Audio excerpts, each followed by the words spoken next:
After falling into a 15-year reading hiatus and recently rediscovering my passion for reading literary fiction and the various subgenres it contains, I've become a little curious about all the genres I once loved before.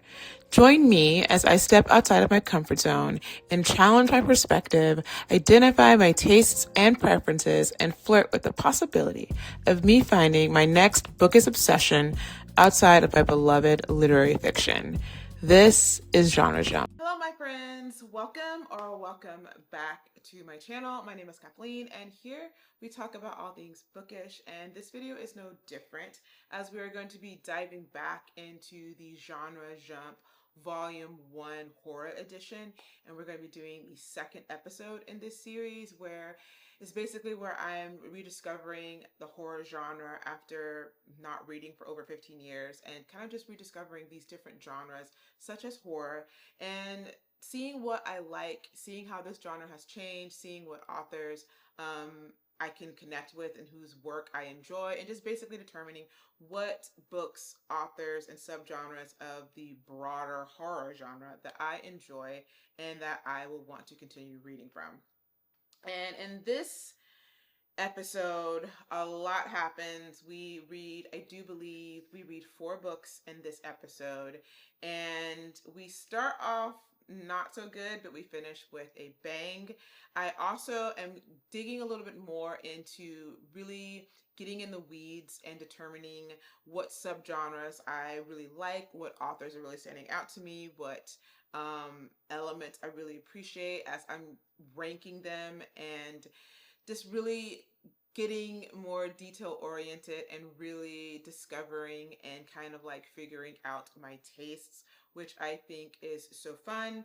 So the books that you are going to be seeing in this edition or episode of Genre Jump Volume 1 is going to be Something in the Walls by Daisy Pearce, The Staircase in the Woods by Chuck Wendig, The Only Good Indians by Stephen Graham Jones, who was on the first episode of Genre Jump and I really enjoyed. And we'll be finishing strong with This Cursed House by Dale Sandeen. I discovered a lot of things in this particular episode, and I'm really excited for the next episode in this series. So without further ado, let's jump into it. And now we have the book that I'm starting this video off with, which is Something in the Walls by Daisy Pearce, which is kind of pitched to be more of a folk horror with maybe some paranormal elements within it. So far, it's been okay. So far, it's been okay. It hasn't necessarily done anything big. It's still laying down the framework and the groundwork of the story. We have just gotten to the part where Mina has traveled through this town and where she is trying to learn about Alice, learn about this family so that she can properly help them. We are seeing some kind of like paranormal or supernatural occurrences happening as she's experienced something kind of out of the ordinary on her first night there. She's trying to relate with Alice, but she's also giving these kind of weird, vague answers, and I don't know. The whole setup is that the family in and of itself is they're weird as all get out anyway. I would run because they're strange. The father was like very, very rude and like brusque and just, I don't know. The whole thing is weird, and it's a very interesting situation, and who knows? This is only gonna, from what's going down right now, this looks like this is only gonna get worse before it gets better. And I'm just itching to see how all this falls apart and where we land with this. So it's all right so far. Nothing is really knocking my socks off or anything, but again, it's early days. So we'll see what happens. I will check back in when I get to about 40 to 50, or actually 50 to 60% into this book, and let you know where I am then. And so I'm popping in with an update for Something in the Walls by Daisy Pearce. I am 55% of my way through this book, and I know in the beginning I was kind of saying like, it's okay, it wasn't really standing out to me. And even at 55% of the way in this book, my feelings are still the same. It's not really having that strong of an impression on me. I'm not having a very strong emotion or strong attachment to this story. I am curious as to figure out kind of like what's going on, and I am intrigued. It's just not creating like the strong kind of visceral reactions and emotions that I typically like and I gravitate towards when I'm reading. But that's just my kind of like personal experience. When it comes to the story, it is slowly developing and unraveling. We're getting deeper into the plot, deeper into the things that are happening. As we are kind of like trying to unravel what's going on with Alice, of course. And we have Mina trying to get to the truth, and she's still, on the fence about, she's still struggling to believe in the paranormal or supernatural element that this whole thing is taking. But at the same time, she has a history with that. She has some questions that she's trying to come to grips with and understand. So it's kind of that push and pull and that tug of war between, I don't want to believe this isn't real, this is all made up, this is all in my head, and also the desire to want to believe that there could be a paranormal element going on, and that she, in her case, could contact her brother that she lost many years before, and that she may be able to contact him and have a correspondence or an exchange with him. But even in the midst of all that, there is like this secret that she's hiding and that she's holding on to, that she doesn't necessarily want to get exposed or to confront. So she has a lot of that going on. And yeah, this is unfolding. Things are beginning to escalate a little. Maybe not in the sense where there is necessarily these horrifying, kind of creepy, scary, paranormal things happening, but I think it's just, I wouldn't even say it's unsettling. It's questionable things that are kind of transpiring and taking place, where it is stoking your sense of like curiosity and intrigue and making you question, why is this happening, or why is this person reacting like that? What's truly going on? And that's kind of where we are at this point in the story. And yeah, it's all right. It's fine. I don't really have, well, I do have some theories and I have some thoughts, but I don't really have that many. I'm kind of here to see where this story takes me and where we're going on this ride, and kind of see how all of this kind of wraps up and connects and is woven together, and see where it takes us in the end. But yeah, that's where I'm at with this. I do have to take the physical book back to the library today because it's due today. And there are, I think, 17 people waiting on this book. So I am going to have to transition to listening to this via audiobook to complete it. So there is that. But yeah, that's where I'm at so far in this book. I will pop back in when I get to about, actually, I'll pop back in when I finish this book and let you know my finishing thoughts. I don't think that I need to pop back in anytime before that. Well, let's just finish this book up and I'll let you know what my final thoughts are. Okay, friends. Okay, I am back with another update about something in the walls. I'm not sure what the percentage I am in this book since I switched over to audio, but I have about 1 hour and 28 minutes left. And listen, things are happening, things are going on, things have escalated and they're popping off, and it is interesting. And I'm very intrigued to try to figure out exactly what is going on in this town. I know I mispronounced it earlier when I was like introing this book, but I can't properly pronounce the name. I think it's Bethane. Bethane. What is going on in this town? What is going on with these people? Everything is really strange, really weird, and it's escalated. And I have my suspicions and I have my theories, and I'm really considering and like side-eyeing one character right now because I think something is just off. This whole thing is just really off. But when it comes to Mina, I don't know. And this is I feel like I get this a lot with a lot of thrillers and horror books where, and maybe you're the same. Maybe you are the same as me. But there are just points where I'm like, girl, run. Like there's something weird going on. Just run. Because you'll see the character. And I think that's where the disconnect is coming for me in this story, is that Mina is continually noticing and seeing this paranormal activity, these weird, strange things. Yet she refuses to accept them for what they are.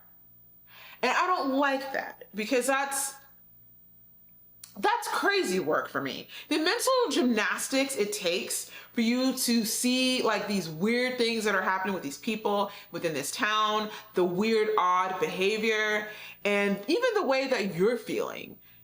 The mental gymnastics it must take to disregard all that and be like, well, there must be a simple explanation for everything. Like, I can find you being like that in the beginning because you haven't really experienced it and seen it. But once you have experienced it and seen it, like there's no way that you can make excuses for it. And she continually does that. And that's annoying. And then also I think that she is so sensitive for the kind of work that she does. She is very sensitive. She does not have any kind of backbone.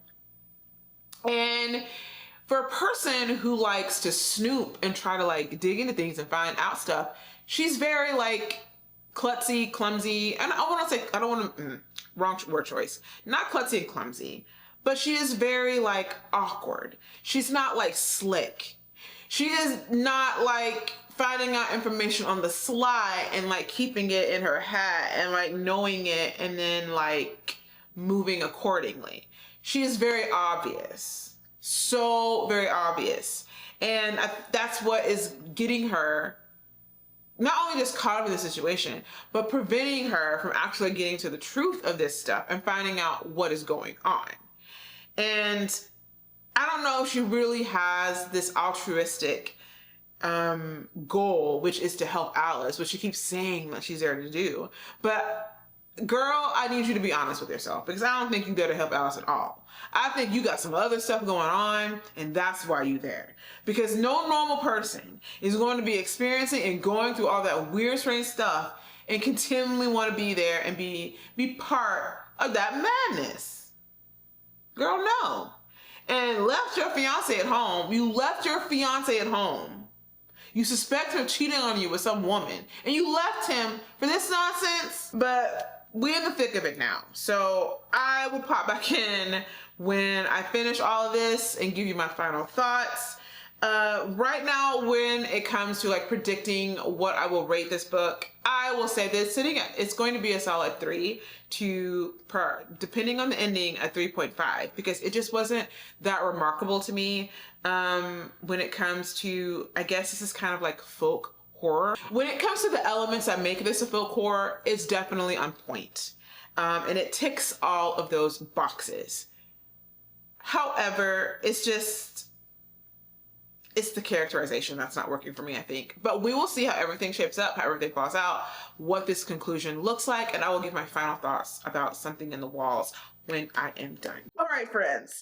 So I'm coming back to you. We had our first fail for the genre jump horror edition with Something in the Walls by Daisy Pearce. That didn't work for me, y'all. I'm so sad, so disappointed, because I was like, surely this is it's gonna give some good witchy vibes, and it just didn't deliver for me. So yeah. Now we have The Staircase in the Woods by Chuck Wendig. This wasn't on my original TBR for this video, but I did have a hold on this that came through earlier than I anticipated. So we're just gonna throw this in here and we are going to read her. So the synopsis for this story says, 5 high school friends are bonded by an oath to protect one another no matter what. Then on a camping trip in the middle of the forest, they find something extraordinary, a mysterious staircase to nowhere. One friend walks up and never comes back down. Then the staircase disappears. 20 years later, the staircase has reappeared. Now the group returns to find the lost boy and what lies beyond the staircase in the woods. So this is giving vibes of like supernatural vibes, and yeah, I don't know. I don't know what's going to happen with this. I've seen some of my favorite booktubers kind of talk about this book not exactly hitting for them and working. So I'm a little nervous that I'm not going to enjoy it. But, you know, books are subjective. We all have our own unique experiences. So I am going to try to come to this with an open mind. And yeah, I'm excited. So I'm going to get started on this, and I will let you know my initial thoughts when I get to about 20 to 25%.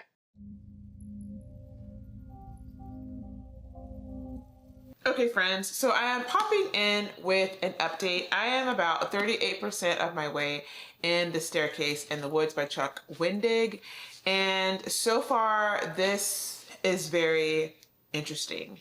I am very intrigued, and we have gotten to pretty much the bulk of like the action and what's like kind of popping off in here.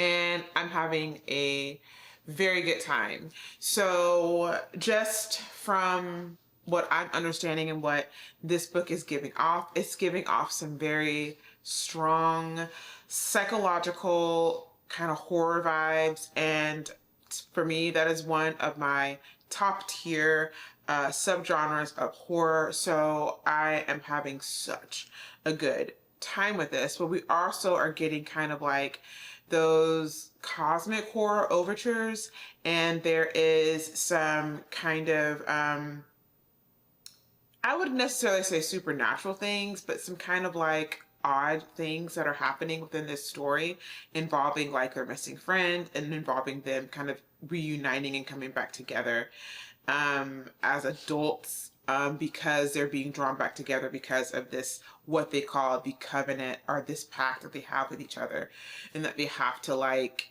stand up and be there for each other. And they're working their way through that in regards to their missing friend. I'm intrigued. I'm interested. I am so fascinated to try to figure out exactly what's going on and why this is happening.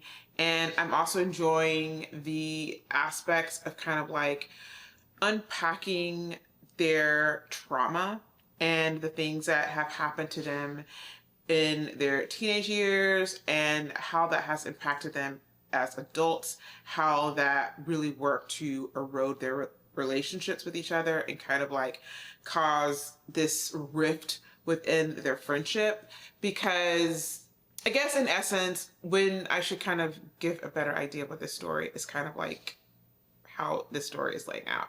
So these friends, when they were young teenagers, they go camping up in the woods, and they find this mysterious staircase in the woods, in the middle of the woods. And one of their friends, Maddie, decides to walk up the staircase to see what it's all about and what's up there, and he disappears.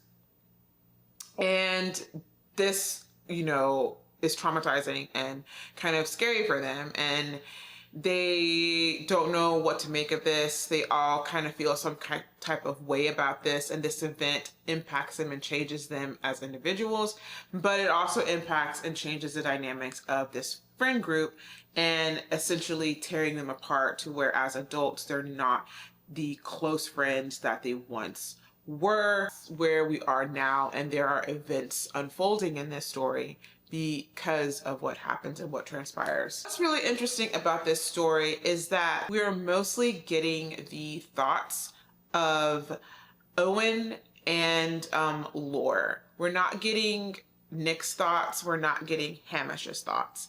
It's mostly centered on Lore's and Owen's kind of perspectives and their feelings and what's going on with them. And I find that to be interesting, an interesting choice. I do kind of wish that we were getting some insight from Nick and also from Hamish, so that this feels like a more well-rounded story instead of just learning about Nick and Hamish through Owen's and Laura's perspective, because they're going to have, of course, an kind of altered and not like well-rounded idea of them. It's going to be biased. So I do wish that we got all of the points of views in this story, but even so, it's still fascinating. It's still interesting. And I do like how seamlessly he's able to transition back into their past when they are teenagers and kind of tell the story of what happened, what led them to be up in the woods that night, the fallout of Maddie disappearing, and kind of telling the story of like their friend group and kind of digging deeper into Owen's and Laura's history, their past, and kind of giving more of an explanation for why their friend group crumbled apart and like a lot of the animosities and things that are existing within their dynamic. When it comes to atmosphere and horror vibes and being creepy and suspenseful and full of foreboding and dread, it's definitely hitting all those marks as well. He has such a way of using, or not such a way of using, I think it's his word choice and the way that he crafts scenes and he discusses particular concepts, ideas, feelings, the environment, the setting, that makes it so palpable and makes it feel so full of dread, full of suspense, makes it awkward, and really evokes a strong, like, visceral reaction from you, and also really makes you feel all of the things. And I really appreciate that. And his writing style is it's very unique, and it's very approachable, and it's very, I don't want to say, I guess, glib. It's very, I don't know. I like it. It's almost like sarcastic. And it just works. It's working for this story. It's working for the particular set of characters. And it's really helping to keep my interest in this story and really like grab me and making me want to continue reading and making it more of a propulsive read, making it more of an engaging read, and making it far more intriguing than I would have thought that it was.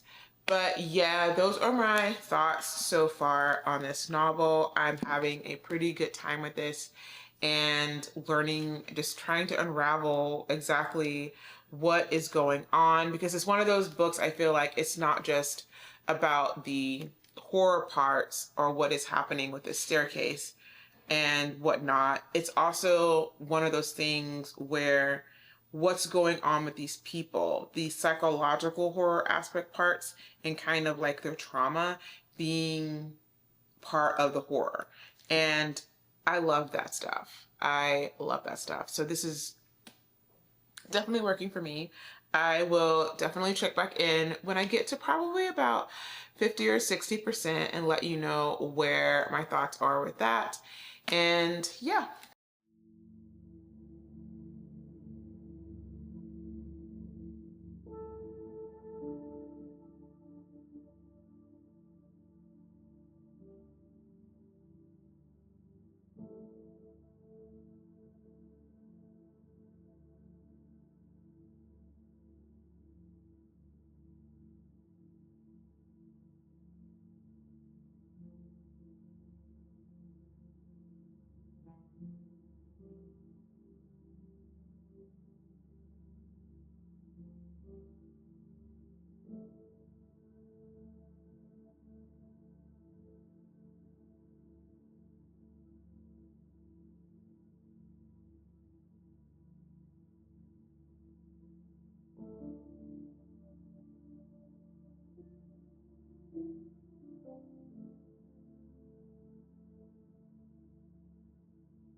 Hey friends, so I had to take a little break because I had the library book for The Staircase in the Woods checked out, but it was due back and I was enjoying it. So I decided to order my own copy on Pango Books and I had to wait for it to get here and all that great stuff. But we back. And I am approximately 51% into this novel. And I don't really have any thoughts, but I have some observations. So first, when I'm thinking of what I like in horror and how, my experience is um, experimenting with the different subgenres and the different types and forms that horror takes in different novels. I will say that this novel, while the premise is deliciously spooky and it is very kind of otherworldly, like a staircase in the middle of woods, that sounds where your friend walks up this staircase and he disappears and the staircase disappears. It's kind of like trippy, right?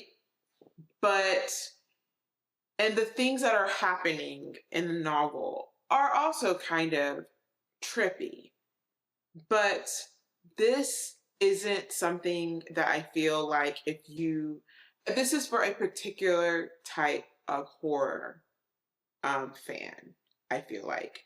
If you are a person that doesn't really truly appreciate a more slow burn kind of horror novel, you don't really appreciate psychological horror and suspense in that kind of way and the slow build up that takes to kind of see the unraveling of someone, or if you don't like exploring the dynamics within a friend group in response to a shared traumatic experience, or understanding the different hierarchies in a friend group and how that impacts them as individuals, how a traumatic instance can kind of shape and change them.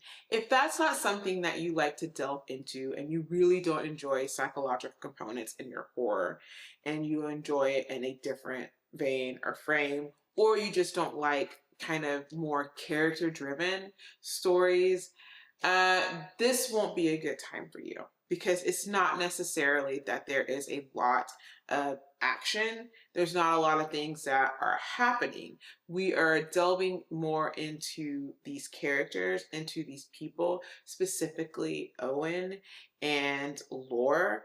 And we're learning also the backstory of this friend group and how that is all situated and set up, and how this event of that night where they went camping in the woods and Maddie disappeared has really done a number on them mentally, and impacted their life. Whether for some they were able to move on, and for some they kind of remained stuck in that. Just the different ways it impacted each of these individuals. And it's like we're really going deep into kind of learning and understanding that, and also delving into their individual trauma from their life, from their childhood, from growing up with not the best families and not the best backgrounds. And we're kind of like understanding how all of these things make up these people, and how even their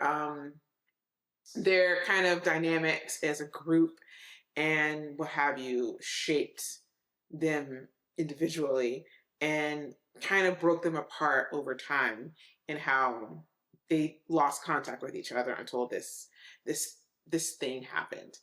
Or Nick kind of called them back together. Now, when it comes to just how I'm feeling with this book, I'm really enjoying it. I really like learning more about this friendship group, about these people, and just how messy it all is.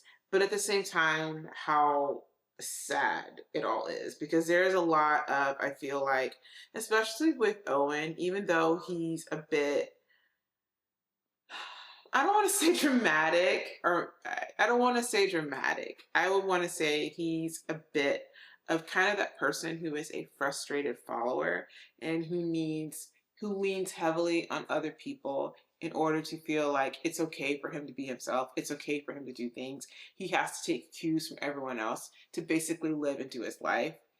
And I feel sad for him because I can see and understand why it is that he is that way.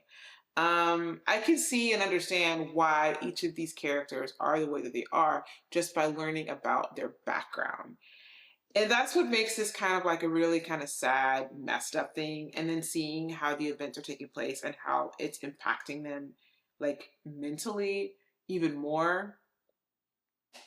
I am appreciating it. When it comes to exactly why the things that are happening in this book are happening, I have no idea. I have no theories. I have like no theories. And I really don't care. I really don't care, because I'm really more invested in the more character driven elements of this plot. It's really, that has really sucked me in. It's not giving. Um, it's just not giving. I am enjoying it, but it doesn't really like, it's not giving me that feeling that I typically get from books that are a 4 and above. It's fine. It's an enjoyable read. It's fine, but it's not wowing me or blowing my mind. Is it something that I like? Yeah, but it's not really wowing me. But it is interesting. So that is what it is. This is something that would be more middle of the road for me in the 3 to a 3.5 territory. And that's what I'm sensing from this. So we'll see how it all shakes out.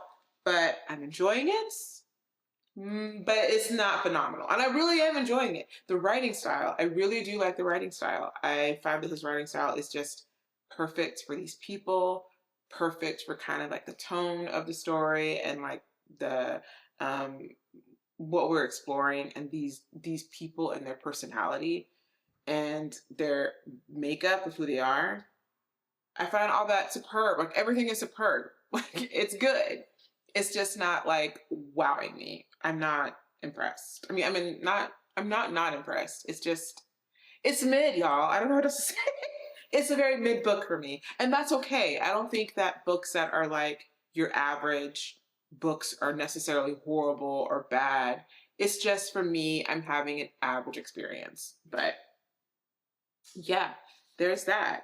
I will hop back on with an update at about the 70 to 80% and let you know how things are faring then. And yeah.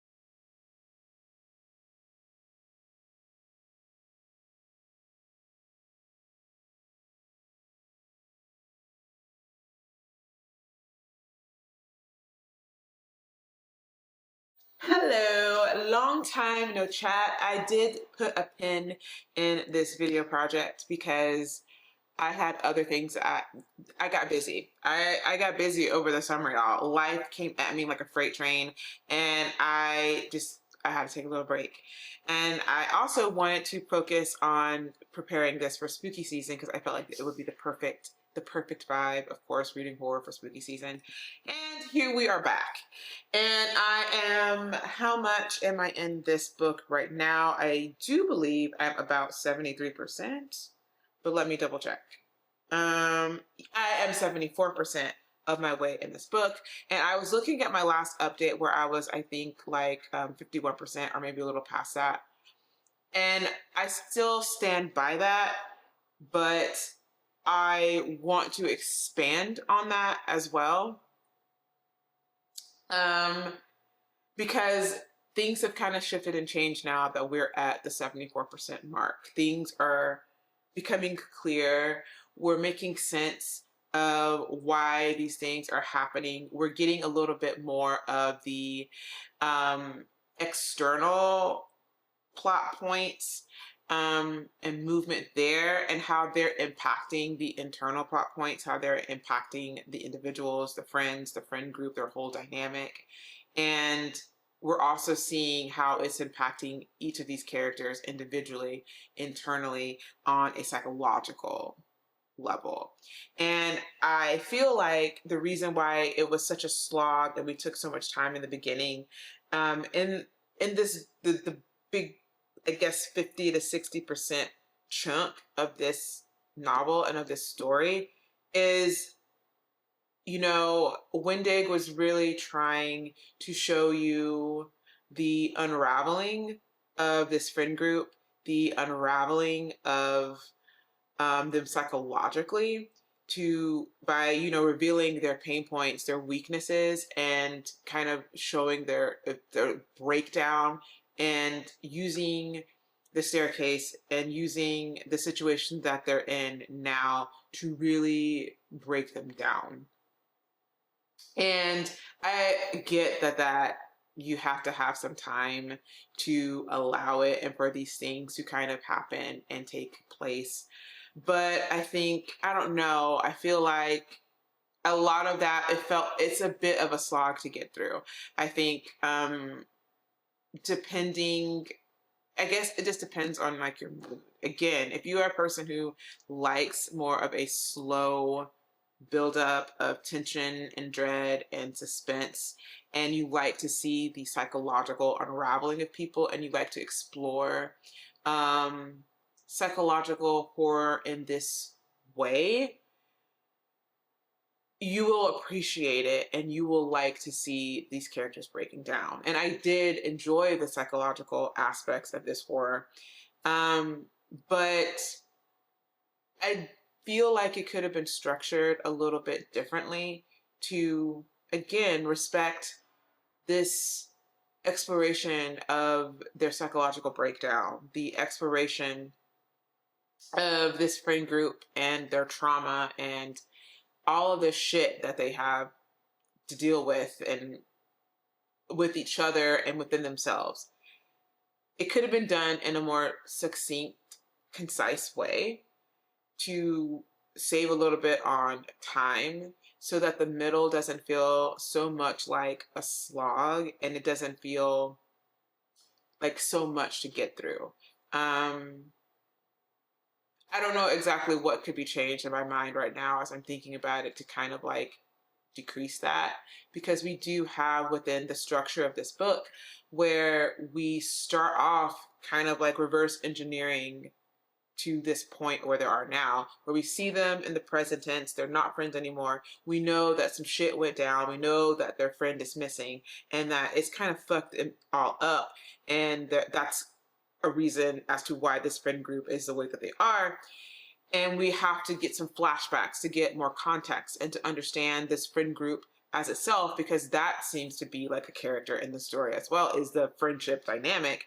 And we get the flashbacks to understand and get the context about what happened that night with each of the friends, where they each were in their friendship, and kind of how there were already cracks existing within their dynamic, and seeing how that just eventually led to them unraveling completely.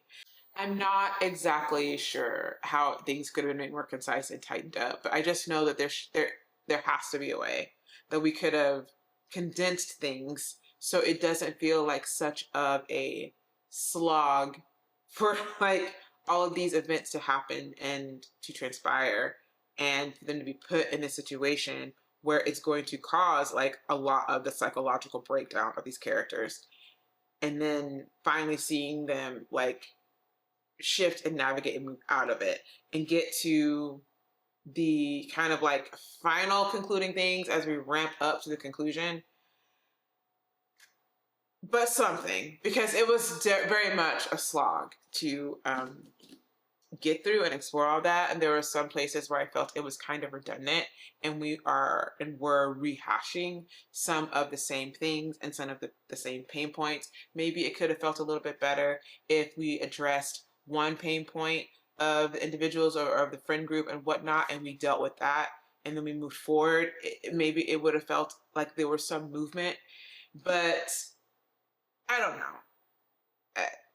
I'm not sure about that, but I felt like there could have been something that could have helped with that. But now it's back to kind of ramping up towards his conclusion, like I said, and we're seeing events and things happen and take place. And there have been some kind of like plot twists and revelations that have happened. And we kind of see these characters beginning to make sense of this environment, beginning to make sense of why and how the situation is the way that it is.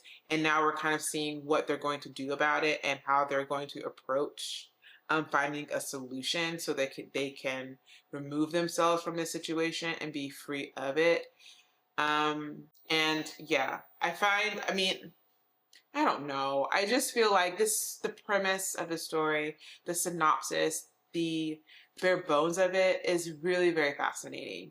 But I just feel like it's a bit disjointed for me, and it's not like hitting the way that I really want it to hit.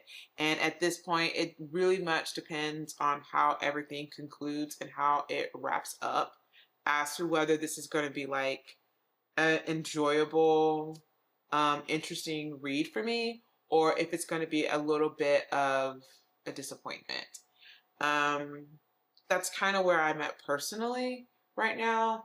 When I think about the writing style, I think that this writing style is very unique. It has a very unique voice and a very unique tone.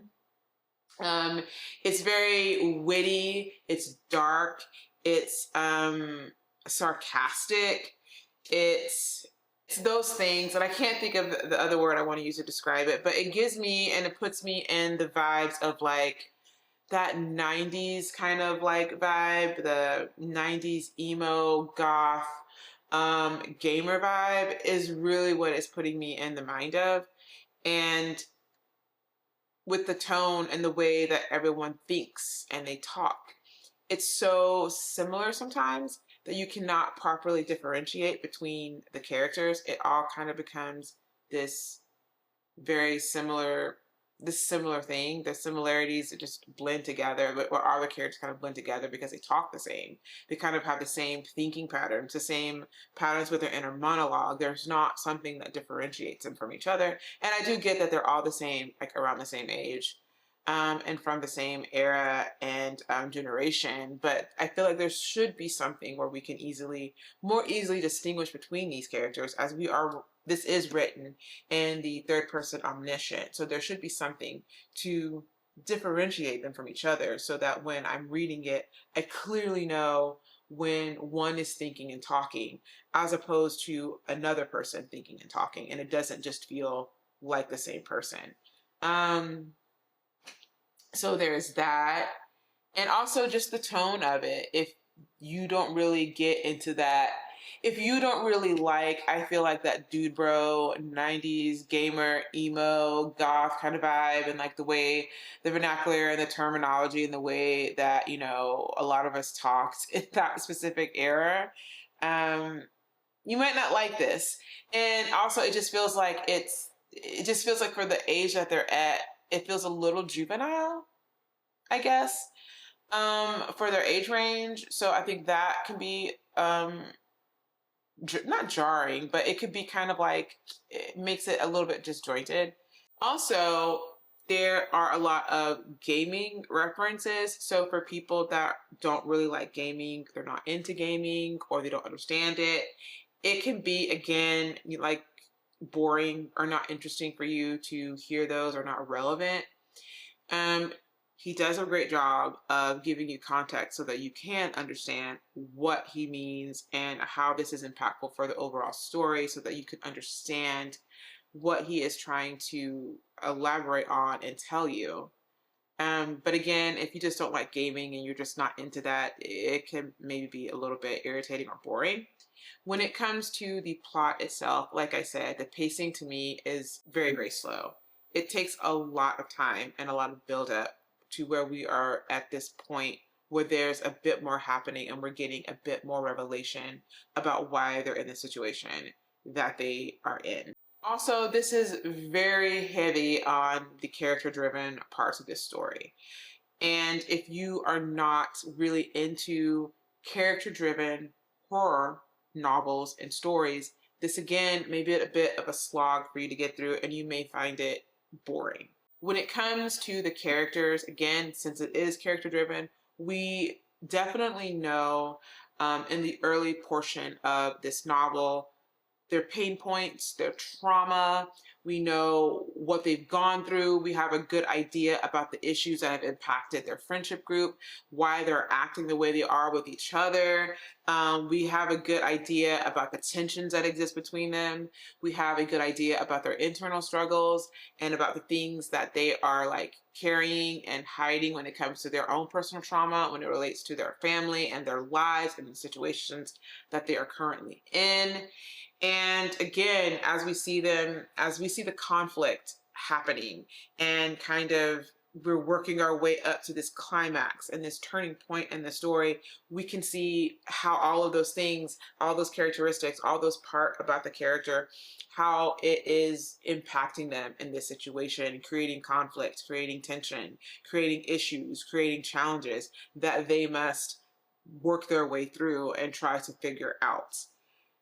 Which I feel like that's probably what I'm finding the most enjoyable from this story, is that it is very character driven and I'm vibing with that, and that's really definitely pulling me into the story and why I continue to read it and I'm not DNFing it, because I do want to know how everything shapes up.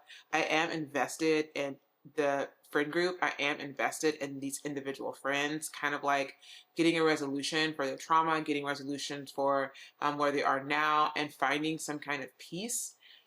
So I'm invested in that.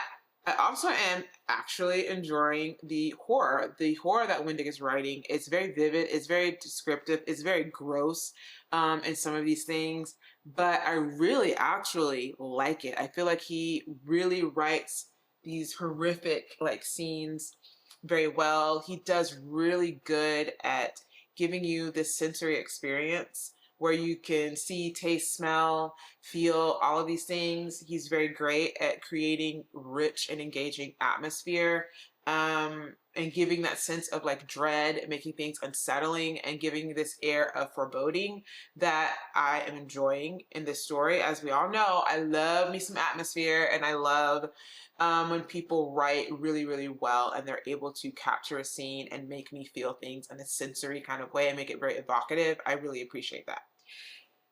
So that's how it's going with this. That's what I'm feeling so far. Hopefully over the next few days, I'll be able to wrap this book up and give you my final thoughts and my assessment and my overall ratings and review for this book.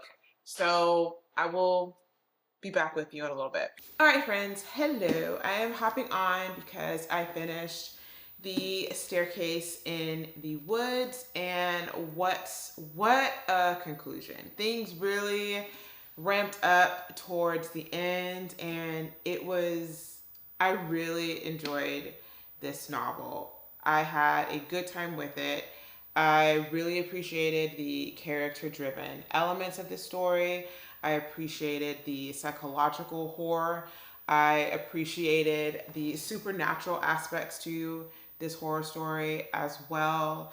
When it comes to the themes and thematically, I appreciated what this novel was exploring and what it was saying in regards to trauma and friendship, and how when it comes to our trauma, we like to think that we can handle things on our own. We don't have to share things. We don't have to talk about stuff, but how it's actually beneficial to not just do the work internally and try to utilize therapy, utilize kind of different lifestyle modifications and different things that you can do to help yourself heal from trauma, but also including your friends, including your family, including community as part of your healing process and part of your healing journey, and how all of those things are so important, because sometimes we like to think we exist within this vacuum, but when we have and involve friends, family, and community, we're better able to clearly see ourselves in the best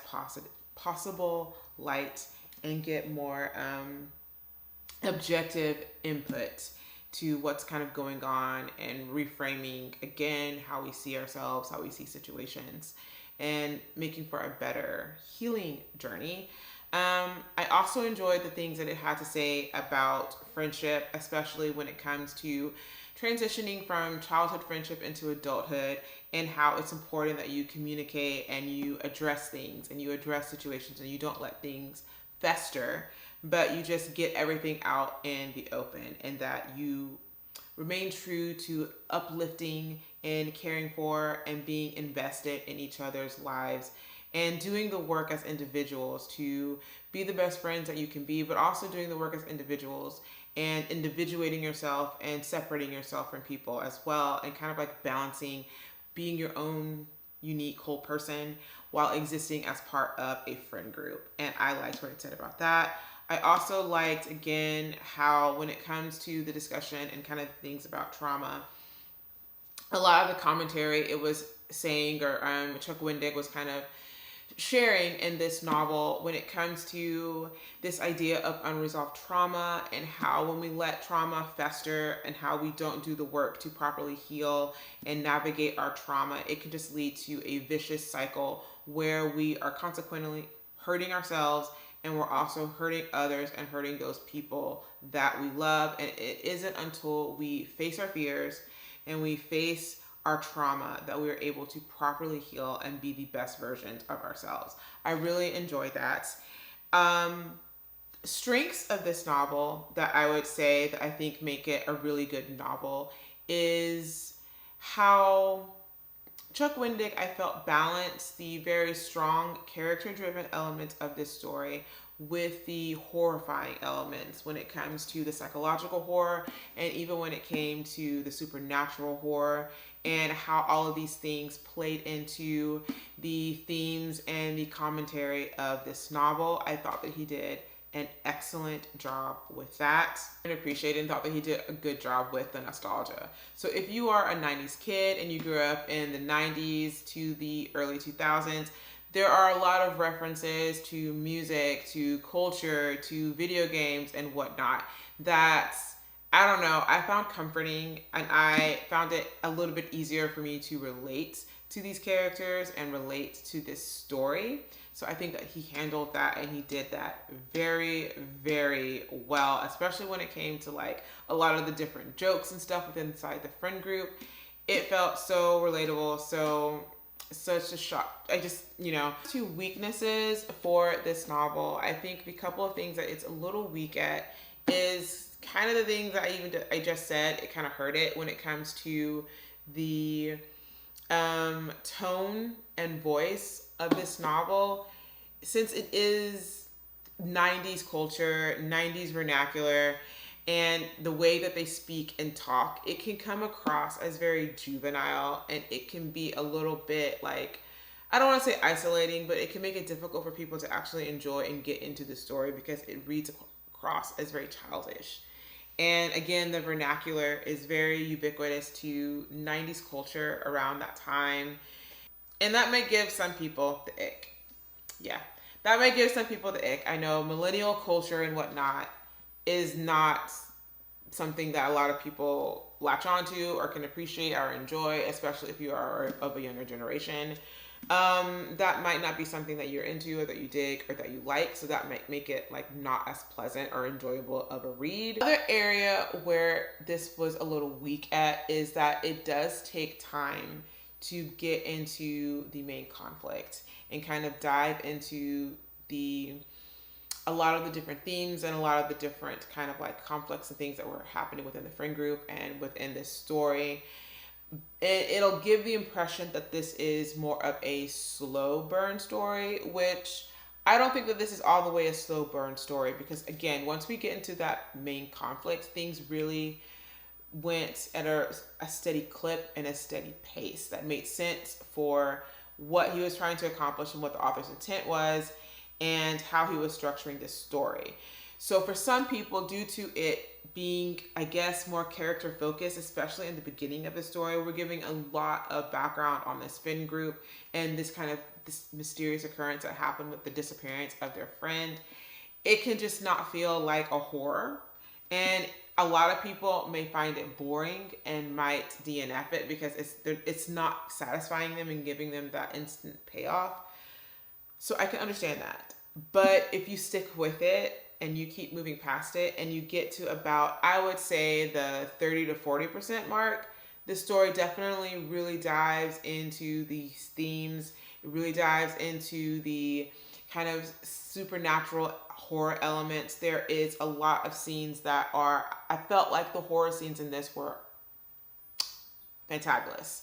As a person who doesn't like gore, I felt like the amount of gore and the way that he depicted and the way that he described these horrific scenes that were happening I enjoyed it, actually. I felt like he did a really good job on that. And again, the balance between the unpaged horror that was happening and the psychological horror that was happening, I felt that it was a perfect balance and it was fabulous. And I got to get a little bit of both of what I was wanting and what I was seeking from this novel. And yeah, so if you stick with it and you get to the 30% mark, I feel like this story really picks up. The steady becomes even more, the pacing I feel like becomes really, really steady. And things kind of happen at a bit of a faster rate and a faster clip.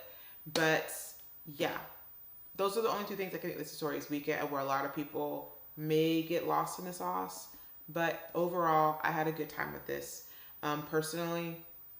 And my overall rating, I think I'm going to land on a 3 stars for this. Yeah, but I do see myself, and I'm interested in reading this author's other book. It's the Book of Accidents. I'm definitely interested in picking up that book and reading more from this author because I did appreciate the way that he told this story. I appreciated the writing style. I really enjoyed it. So I can't wait to read another book by this author. When it comes to what I would rate this novel and this book in terms of the subgenre, the genre of horror that it's pocketed for. So when I was looking it up, it said that it was more of a psychological horror. But again, I feel like all horror has a psychological component. So I don't just think this is just a psychological horror. Again, all horror has a psychological component to it. But I feel like this is mostly aligned with a supernatural, paranormal kind of folk horror. And when it comes to that, I felt like it did a fantabulous job with the supernatural kind of horror aspects of this novel. And when I think of it and rating my enjoyment of it as a supernatural horror, I give this 4 ghosts out of 5. It did its job. It totally delivered. And when it comes to my appreciation and enjoyment of the different horror genres, I'm giving the supernatural, paranormal, folk kind of genre another point because I find that as I'm reading more books within this genre, I'm having a really good time and I'm really finding that I want to dive more into this genre and I want to read more books within this genre and discover more authors within this genre. So yeah, having a great time, having a fantabulous time. So this was a winner. We have rebounded from Something in the Walls by Daisy Pearce, which I didn't like the novel, I didn't like the story, but I did love the horror elements. So this is a winner. Now I'm going to get ready and dive into The Only Good Indians by Stephen Graham Jones, who is a repeat author for Genre Jump, as I read The Buffalo Hunter in the first episode of Genre Jump, and I just knew that I had to read from this author again. So yeah, we're gonna be reading this. I'm gonna get started on this in a little bit. Oh, and I forgot, when it comes to authors that I've read in the genre jump and what I would rate the author, I would give Chuck Wendig a 4-star because, like I said earlier, I do want to read the Book of Accidents by him again. So I do want to explore more of his work and see if he is an author that I want to see more from, and that if he has the potential to be either a auto by author or a favorite author. So yeah, he gets a 4 stars. So yeah, I'm gonna get started on getting into The Only Good Indians, and I will let you know my initial thoughts.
Hi friends, so I am here to share my initial thoughts of The Only Good Indians, and yeah, wow.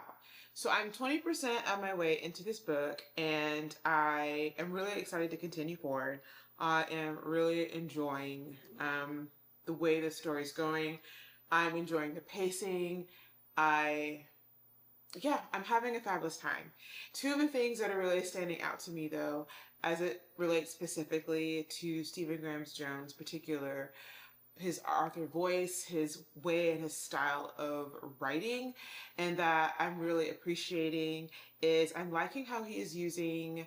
One, I really like how he has structured this story. Um, I find that to be interesting and fascinating, and I'm wondering how this is all going to fit into the overall scope of the story as we progress. I also really like how he opened this novel.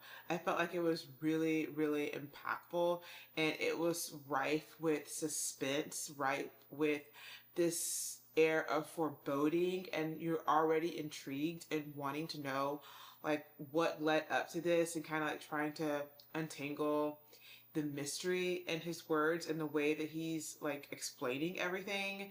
He uses repetition when it comes to this kind of opening sequence as we're introduced to one of the first characters and one of the first people in the friend group, Ricky, and it just really caught my attention, and it really caught my eye, and it really um, made me question like what is going on. Like obviously this isn't as straightforward as you're letting it out to believe. You're giving us this context for a reason. Like there's something deeper going on, and really inviting you to look a little bit deeper into the story and not to look at it superficially and to really pay attention. It kind of felt like that's what he was trying to convey in this opening, and I really appreciated that.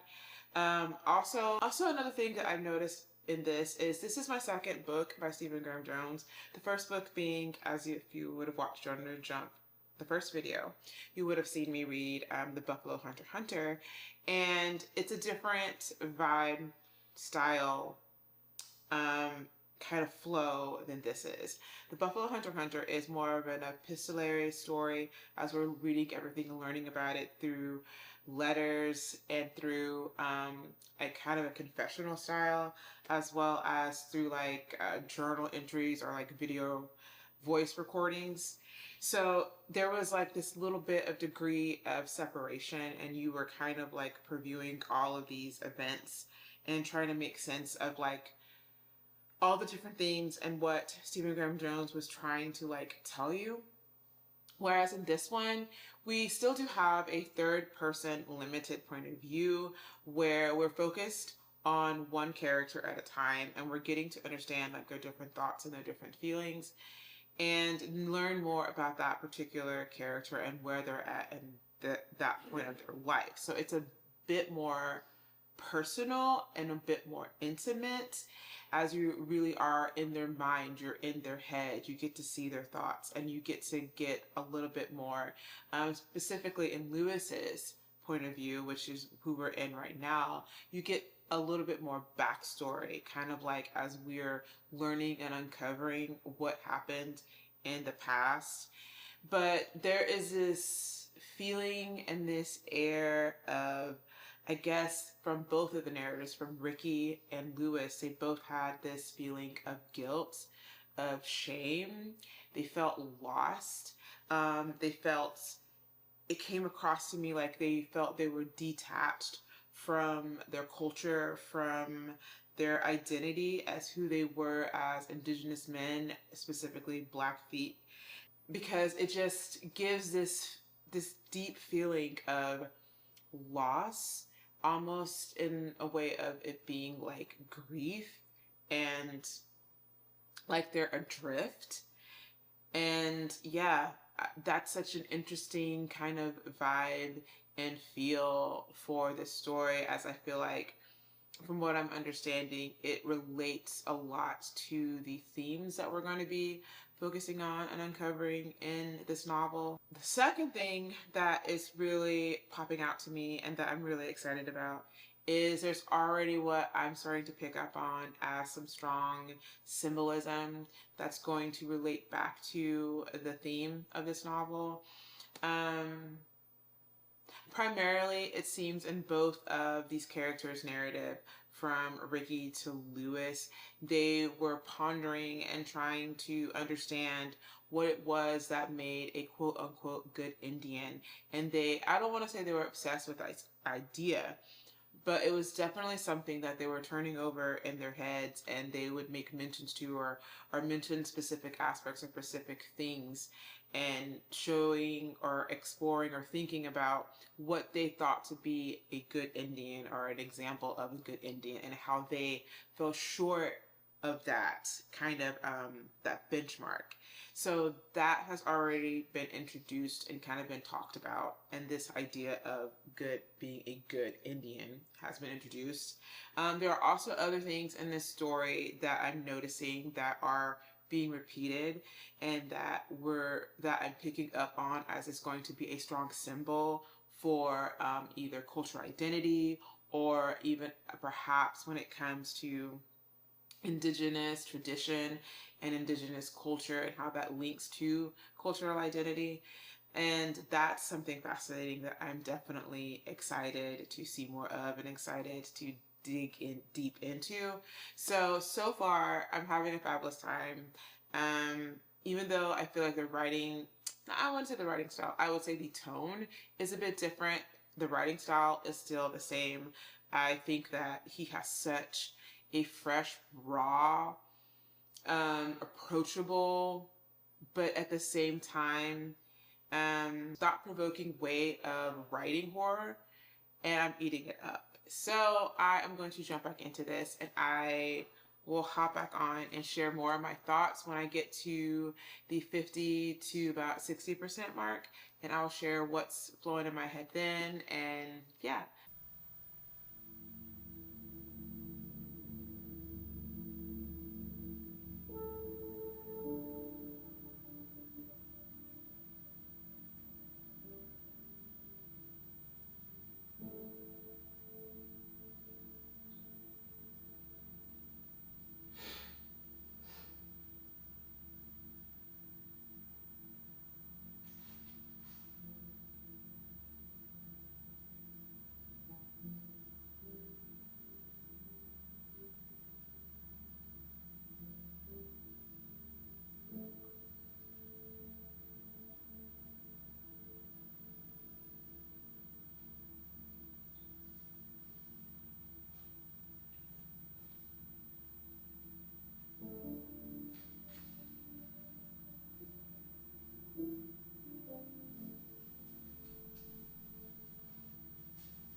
friends, I come bearing updates. So I am approximately 58% of my way through the Only Good Indians. And yeah, I'm having a fabulous time. I just really think that Stephen Graham Jones is going to be an author to, well, he's already an author to watch, but I really foresee him being a favorite horror author for me because he just ticks the boxes. So let's talk about kind of the genre mechanics and how his craft is and why the things that I'm noticing that I'm really appreciating, and that's creating this really enjoyable experience. And I think the first thing would be the way that he is building and creating this feeling of tension and a foreboding throughout the story, and how that tension, that suspense, that foreboding, it directly ties into a lot of the themes and the points he's trying to illustrate and make, and the intent he has behind the creation of this novel.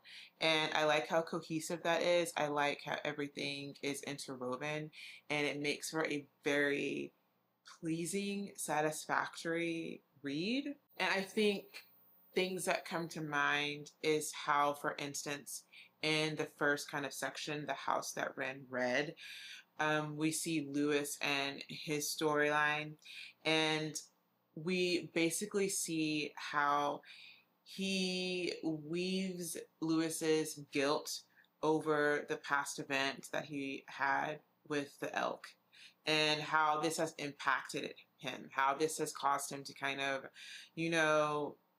run from his culture, run from the reservation, and kind of divorce himself from his culture, divorce himself from that part of his identity, and the guilt involving what he did, the guilt involving, him being so divorced from his culture, and him having things in his present life that's making him forcing him actually to unpack this trauma, unpack this guilt, unpack a lot of the decisions and the things that he's done that has gotten him to this point in this present timeline.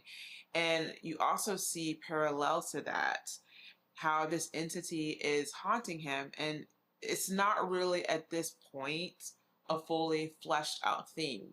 It's really only using Lewis's guilt and his feelings about his cultural identity and tradition and all of these things.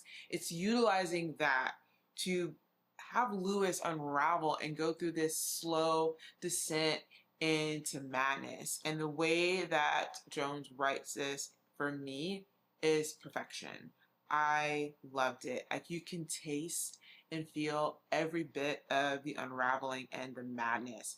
And you can literally see him in particular scenes, like as we're ramping up to the conclusion, you're seeing him rationalizing these violent acts, rationalizing the things that he is doing as he's trying to attack. He's trying to unearth and unmask this entity and confront it. And just the metaphors and the symbolism that even the act of him doing that, what that represents, is just peak, chef's kiss, perfection. And gosh, I really enjoy it. That's why I love his writing so freaking much. And how this kind of technically it doesn't kickstart the entity coming. That was started back in Ricky's timeline. That's kind of when we got the first hints of it. But now this is really ramping up, and it's happening due to it being close to the anniversary of this particular event. We see that things are ramping up. And he's kind of kickstarting it for this, anniversary run, or whatever you want to call it. But now we're in the section called the Sweat Lodge Massacre, and we're seeing how Cassidy and Gabe, even though we're seeing the two that remained on the reservation, that remained close to their culture, but yet you can also see how they're divorced from their culture, how they don't see themselves every time, but how they don't really see themselves.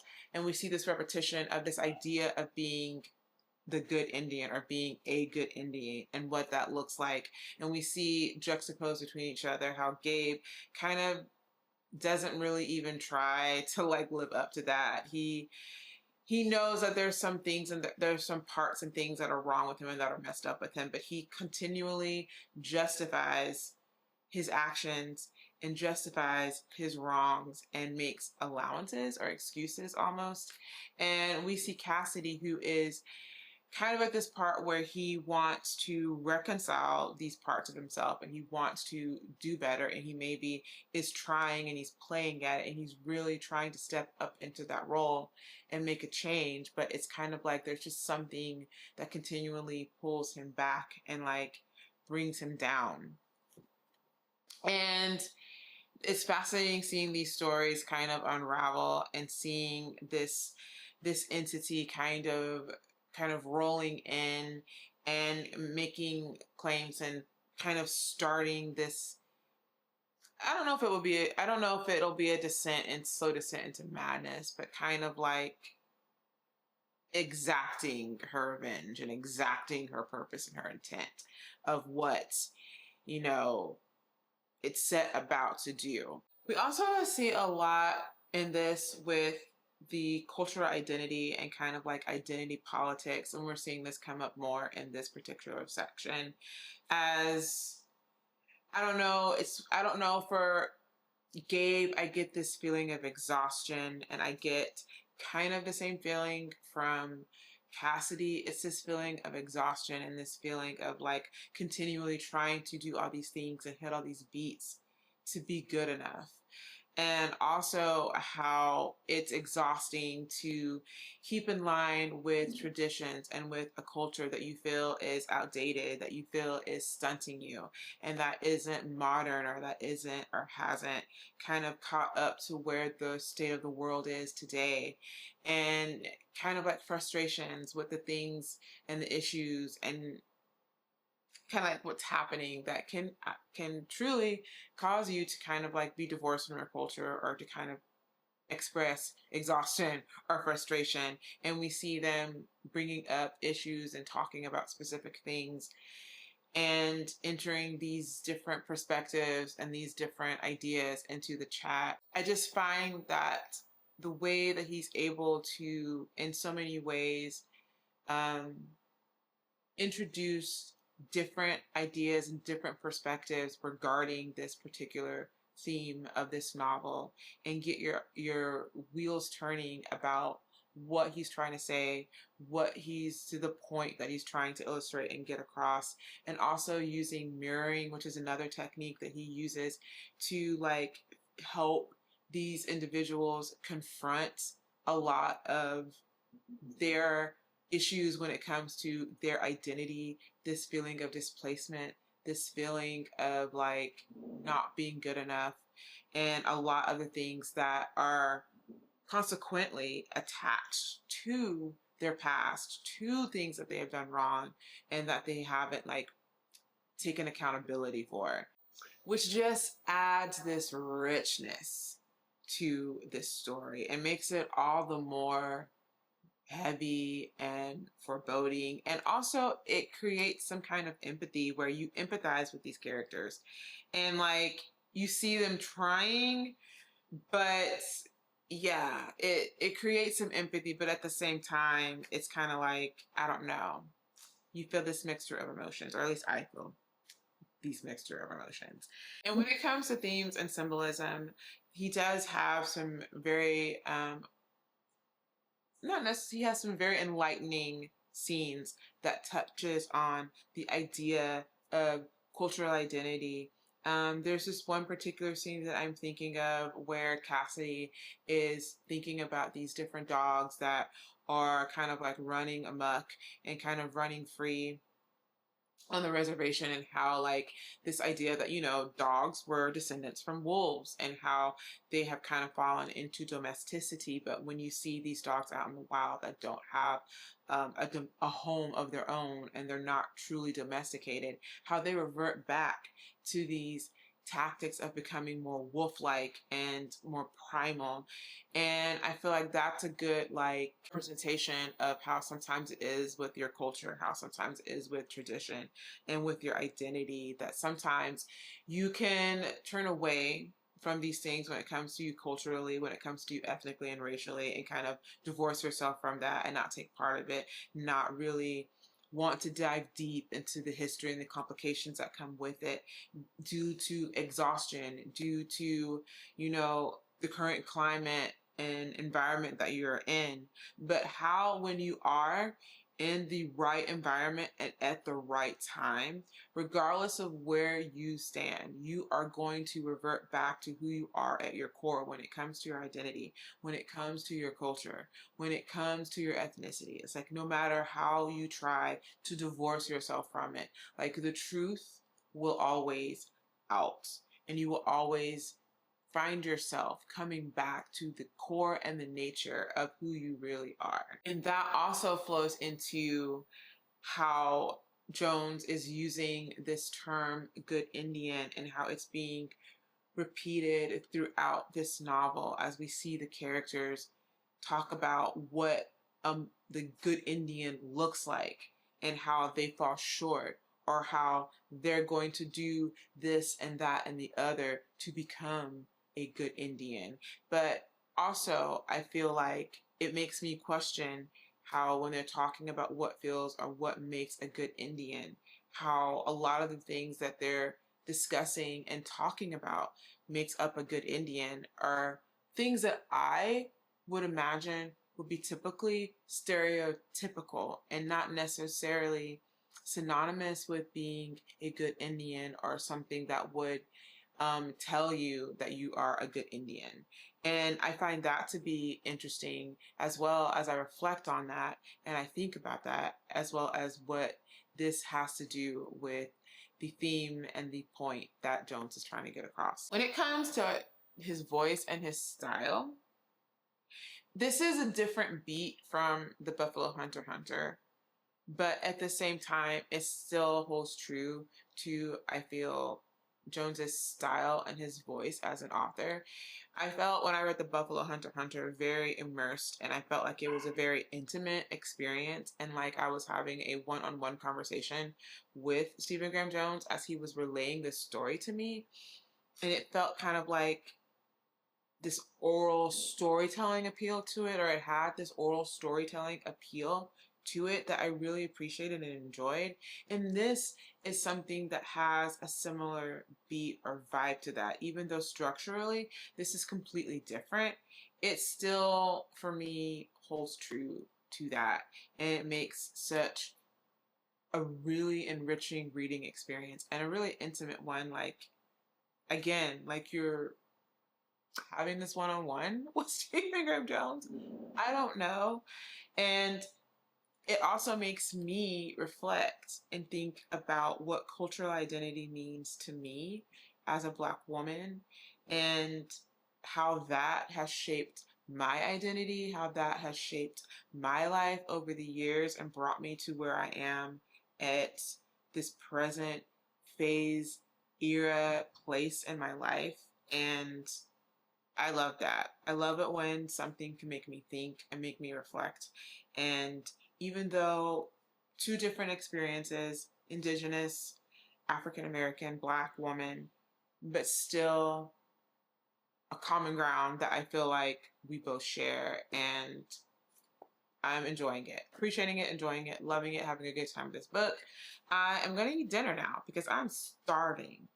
And then I'm going to dive back into this and read some more of this tonight. And hopefully I will be finishing this book and wrapping it up tomorrow. Tomorrow is Halloween Eve, which is a serious holiday over here. And it's also my anniversary eve. So I got married on Halloween. So this week is a special week. shall we say. I wanted to have this video actually done and dusted so that it could go up on Halloween, but that is not what is happening.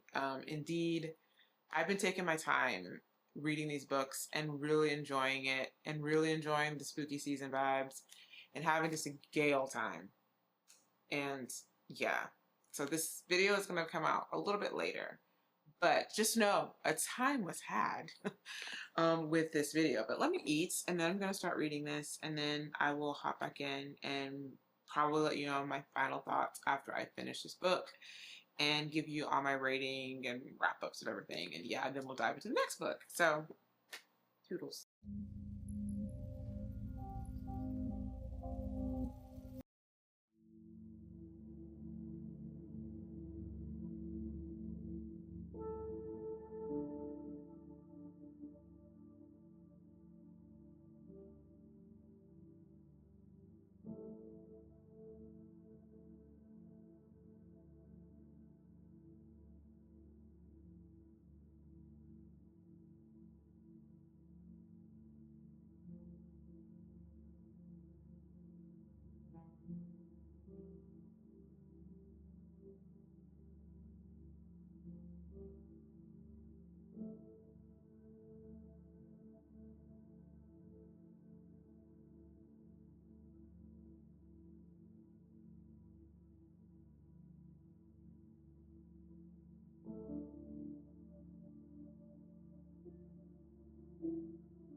Okay, friends, so I am approximately 14% of my way into This Cursed House by Dale Sandeen and getting the lay of the land.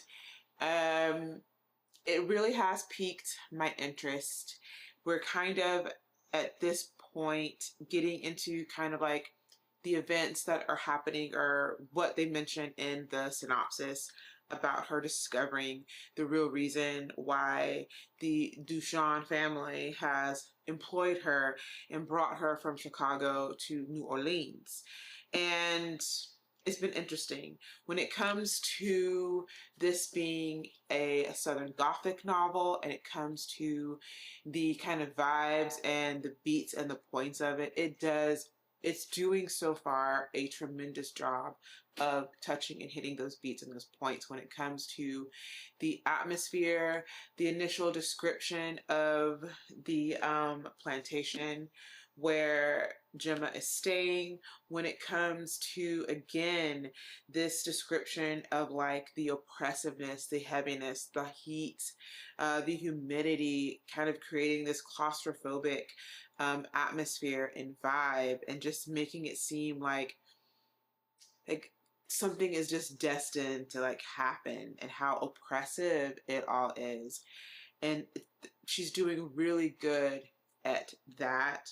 When it comes to this isolation aspect of it, definitely doing that, as well as the Duchamps live very far from town. They're out there on their own. They don't really have a lot of neighbors. They have no visitors or anyone that they interact with. And even when Gemma first arrived and she was mentioning that she was going to be working at the Duchamp plantation, many people, their attitudes completely changed. They went from being friendly and kind of wanting to inquire and know more about her, and what brought her to New Orleans, and kind of being standoffish and like, if giving her advice as like, maybe you shouldn't go there. Maybe you should turn around and go back home or find a job elsewhere, and kind of being very standoffish when it comes to anything to deal with the Duchands, making it clear that they are very much apart from the people, on their own, isolated. Also, when it comes to how she's describing the Duchamp family themselves, she continually brings up this point that the way that they dress is very outdated and very old-fashioned. So this is happening in the 60s South during the Jim Crow era, and apparently the Duchands are dressing very much like they're in the 20s or kind of 30s from the way that she's describing their style. Again, they are yeah, it's just making this feel very like old, very dated, and kind of out of step with what's currently going on, and kind of adding to this vibe of something is off, something is not right, this is all odd, and kind of adding to this kind of disquiet awkwardness. Also, when it comes to the Duchands, they are a very wealthy, upper class, Black family who are on the lighter side of things when it comes to their skin tone and the amount of melanin that they have. And they definitely lean heavily into this privilege and what that affords them. And they very much turn their nose down and look down at Gemma, who has a darker complexion. And there's a lot of instances of colorism and also classism that we notice within this, even within like when Gemma first arrives and they're having dinner and they're talking about some of the racial issues that were rampant in the South, as this is kind of at the beginning of the civil rights era and the civil rights movement. And she's giving her opinions and she's sharing why she thinks these things are important and they're necessary. And they're kind of like not with it. They're, giving off airs with, I think, one of the women, was it Simone, saying like, I wouldn't know anything even about riding a bus or having to sit in the back of the bus. I've never ridden a bus. And very much giving this very uppity, classist air, like they are better than just regular Black people, that they're just apart from them, that they have evolved out of that.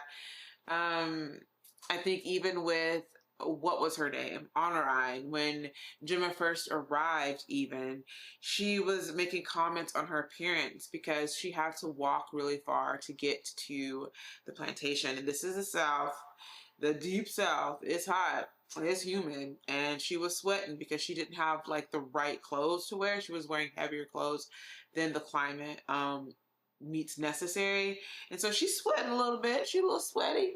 Her makeup is sweated off a little bit, and the grandmother is making note of her appearance, and like, I don't, how did she say it? She said it some kind of snooty little way about the Africans or something like that, and it's like, lady, you cut from the same cloth. But anyways, that has been kind of very interesting, and I want to see how that plays into the story, how we are exploring more of these different things of classism and colorism. And as we get more into the reason about why Gemma was actually called there in the first place. When it comes to Miss Sandeen's writing, it's very approachable. I really, really like it. She really sets the tone like immediately upon reading this. She doesn't waste a lot of time with a lot of back stuff. She kind of reveals it to you as the story flows, which makes it feel like the pace is moving a little bit faster and we're diving into the nuts and bolts of everything. And her writing is very approachable. It's very easily readable. You get snatched up into her story and kind of get carried away and your interest is piqued. I love the way that she is building the suspense, and it's kind of like breadcrumbing you along, and the way that she's kind of evolving and revealing things in the story, even at 14%. I am having a time with that. I'm also seeing where she's kind of like laying down like hints of things to come, and I'm picking up and I'm noticing different things that Gemma is saying that is standing out to me, and the way also that the Duchan's housemaid Agnes is acting, and it's making me wonder. It's making me a little curious, and that's been fabulous. So I'm really liking the Gothic elements of this, the Southern Gothic elements. I'm really enjoying the writing style. I'm appreciating her craft and the way that she's kind of building in suspense. I appreciate the way that she's crafting and kind of building the atmosphere with this setting. It's just the perfect Southern Gothic vibes, in my opinion. And the story itself is fascinating, and your heart goes out to Gemma because she's going through some difficult stuff. She's going through a difficult time. She is the reason that she even came upon this job is because she was having some instances with this guy that she was dating, with her live-in boyfriend, and he was being unfaithful and he wasn't being true to her. And this led her to kind of have this mental and emotional kind of like break. And since that happened, she lost her job, which just compounded and made things worse. So she really needs this job and the money that it will be able to give her. It's a very like hefty sum. She's going to be getting like $300 a week. Is it 300? Yeah, I think it's $300 a week, which in that time period was a lot of money to get a week, especially since she was going to be living with them. She's not going to have to pay for any bills, not going to have to worry about food or lodging. And she just really needs this break in her life right now. She really needs this second chance. She really needs to kind of move on and get something new happening and going on in her life. And your heart does kind of go out for her. You do want her to get this second chance, and you do want her to be able to get better for herself. But you know, it's not going to be with this situation. We all know that this is not going to be a good situation for her to get that second chance with, and that they're on some absolute fuck shit. And even though they're being really nice to her and they're being very welcoming and they're making her feel like she's part of the family, and you can see her warming up to that as, you know, she's revealing that she wasn't really that close with her parents, that she wasn't their natural child. And, you know, her being with this guy, Marvin, and kind of what she went through with him and his betrayal, she's feeling a little bit raw and a little bit lonely. And you can tell that she really wants to belong to a family. She really wants to have someone that she can build something with. And in a sense, they're manipulating and preying on that vulnerability that she has when it comes to that. And you can see them manipulating and playing with her on that. And again, it's for some ulterior motives and an ulterior purpose, as I, you know, found out in this last chapter, and we're going to probably dig more into it in the upcoming chapters. And I think that's another big thing with it too that I really like, and why I feel like a lot of Gothic and Southern Gothic novels just do it for me, is just how when it comes to the protagonist, it's always someone who is at this emotionally, mentally, kind of like psychologically vulnerable place, and how they'll see and they'll notice that things are weird or odd, or maybe they'll notice like paranormal things, like in the case with Gemma. She is clairvoyant, and she has been taught and raised all of her life to not pay attention to these ghosts, to kind of like close your eyes, count to 10, count backwards from 10, and just not pay attention to them. Don't engage with them, don't interact with them. And so she's in this house and she's seeing ghosts. There are strange things that are happening, strange noises, strange feelings that she's getting. And she's like trying to just like not pay attention to it, not give in to it. And she's continually doing that. And while there may be a couple of instances where she's like, well, I could just take this money and I could just leave, never come back. and just work in New Orleans and figure my life out.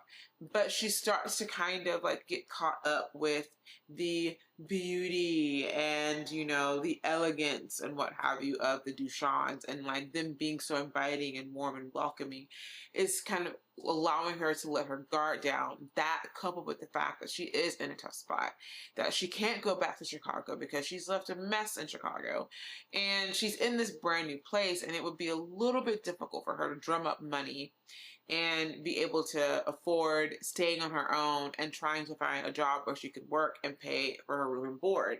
So she's kind of in a tough spot.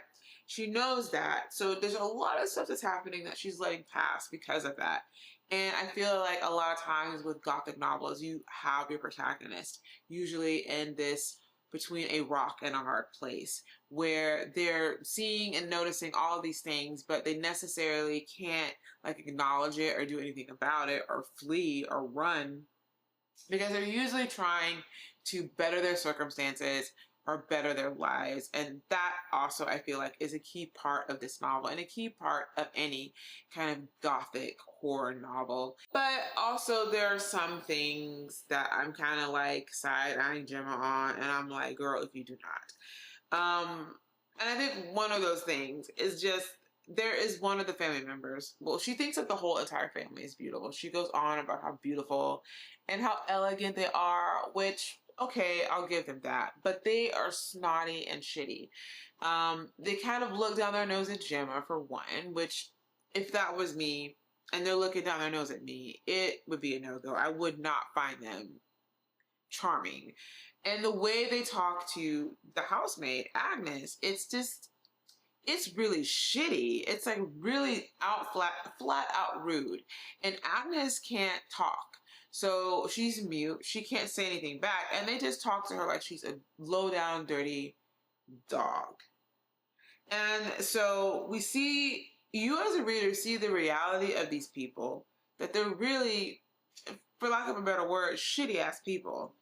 And the way that she can make note of this, but at the same time kind of see this glamour and luster when it comes to them. And it's kind of like in love with that and the idea of these people and how their family operates and how they're just so beautiful and whatnot, and in love with that romantical idea about the Ducharmes.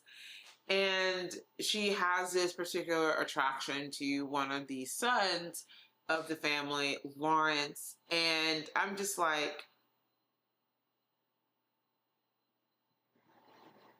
girl, no. Do not even get caught up with this man. Like, absolutely not. But, so there's a little bit of that too, where I'm kind of like, girl, bye.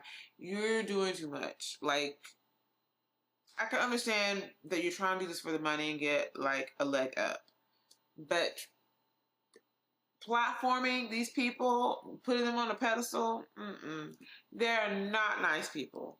But anyways, enjoying this so far, having a good time. I'm going to do some more reading tomorrow. Right now, I need to take my butt to bed because I am sleepy. And I will check back in with you when I get a little bit further into this. Hi, my friends. I'm back. So, I did some reading while I was at work, and I am 23% of the way in this. But I have some thoughts. I want to chit-chat. I want to discuss all that I'm kind of like reading, and like, yeah, I want to yap. Okay, so let's talk about kind of like the haunting and the supernatural kind of manifestations that's kind of like rolling out in this novel. So for this novel, we see that the primary kind of horror elements, or when it comes to the supernatural or the haunted part of it, we see that it's dealing with this curse that has been placed on the Ducharme family. We see also that there's a lot of paranormal activity where there are ghosts that we see Gemma kind of seeing and encountering and interacting with.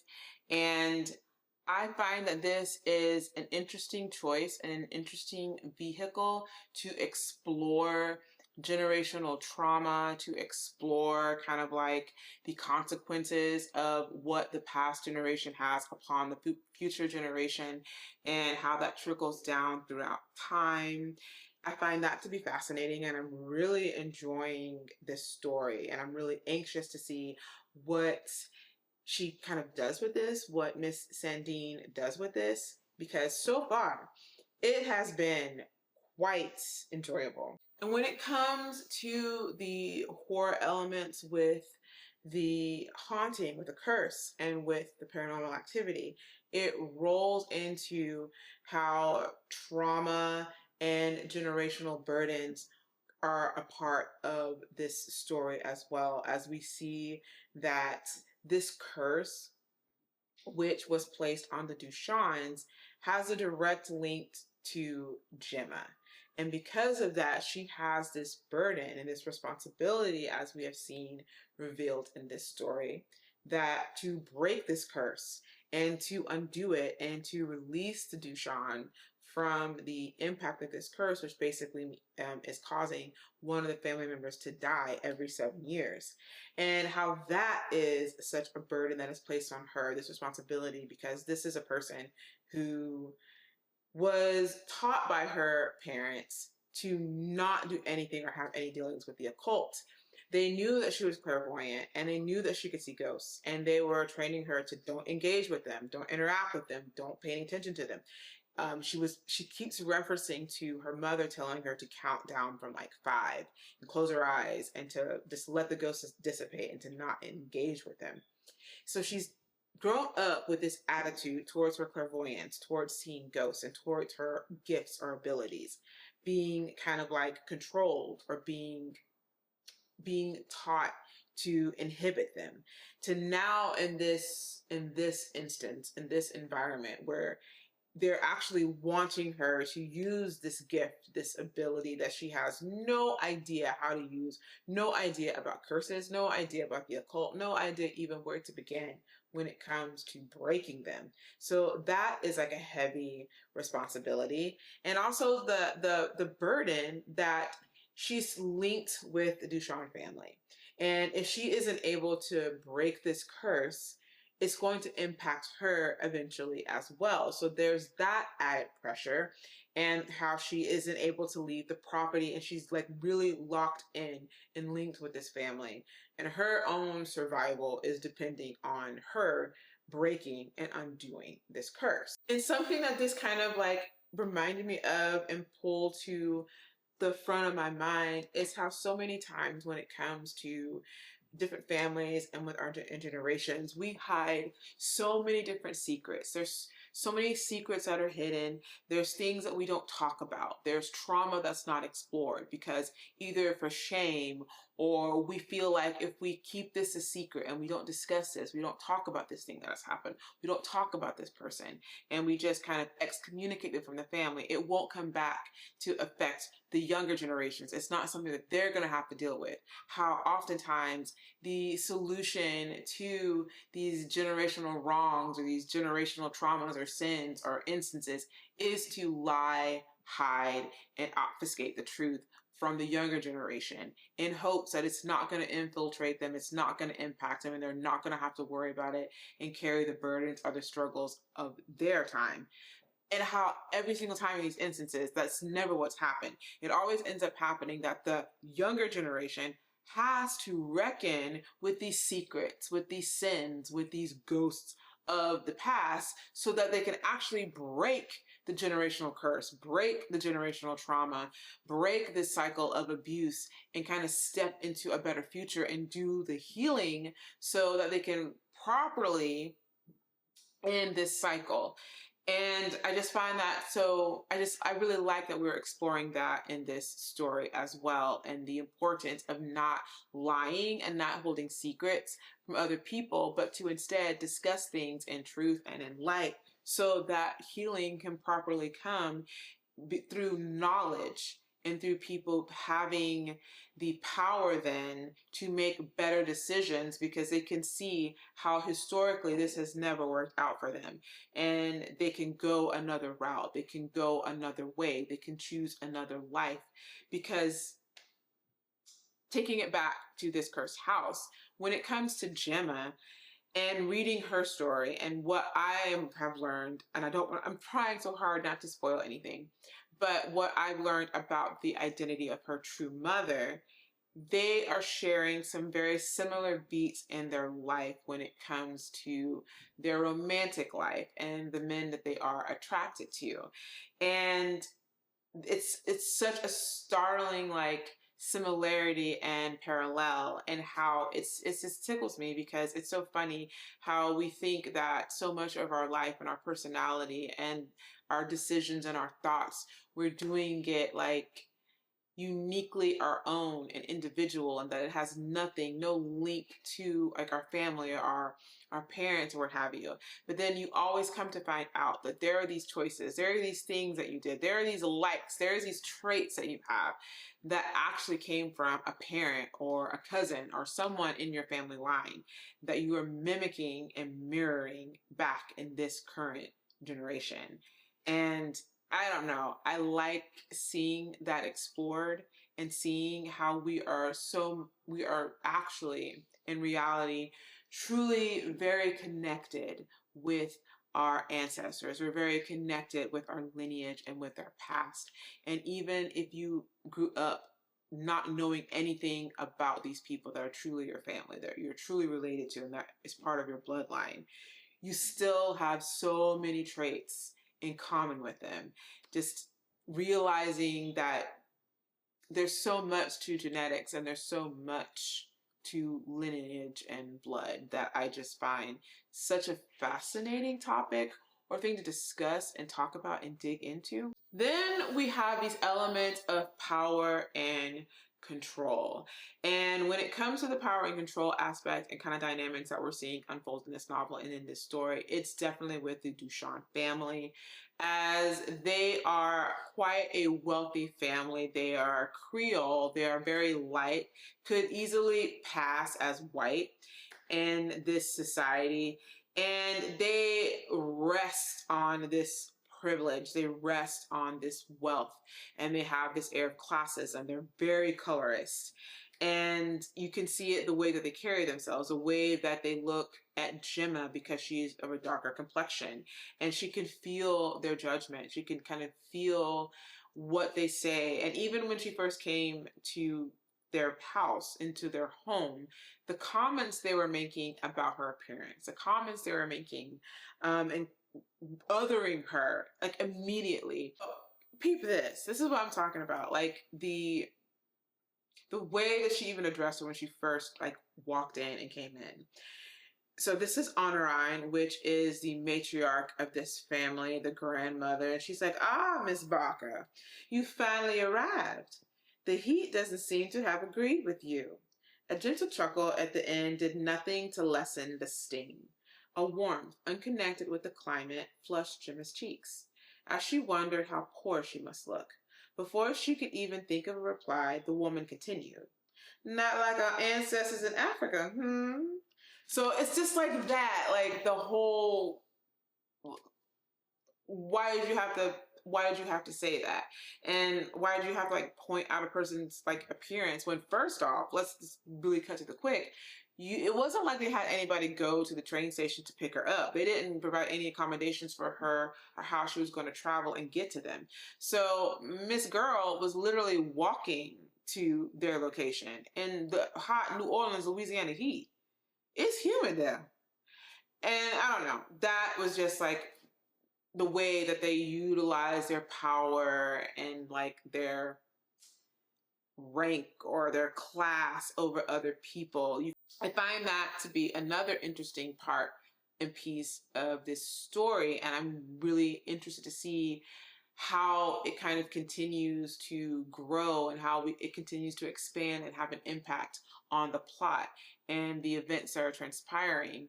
And I also feel like they have this power and control over Gemma because they have information that they are withholding from Gemma. We, at this point, have discovered that, they had false pretenses when they reached out to Gemma, and they had an ulterior motivation, and they have now revealed that to her with them telling her that they needed her to break this curse. And they reached out to her specifically for this reason. It wasn't about there being really any kind of job. It was because they wanted her to specifically come here and break this curse so they could, gain back control and power and agency over their lives and be who they want to be. So there still seems to be, from the way that they act and the things that they say and don't say, to insinuate that they're still holding back crucial information from Gemma to manipulate her, and to not just manipulate her emotionally, but psychologically in a way. And it's just interesting the way that they're obfuscating a lot of the truth in order to get her to act a certain way and get her to change her, to help them. Because initially, since they did not tell her from the get-go what their true intentions were, she only found out because she overheard a conversation between the grandmother and her daughter. So if she hadn't overheard that conversation, where basically the daughter was like, when are you going to tell her the truth about what we brought her here? And the grandmother's like, well, I'm trying to get her to trust us and to accept.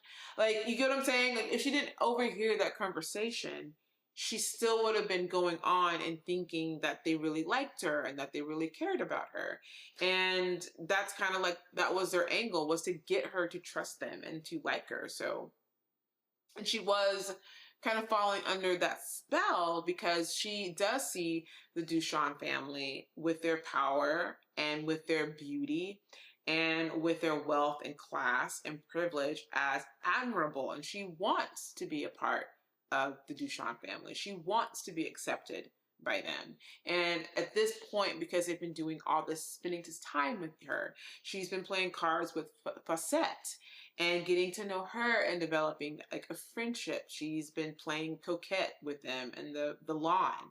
So she feels like she's becoming part of their family.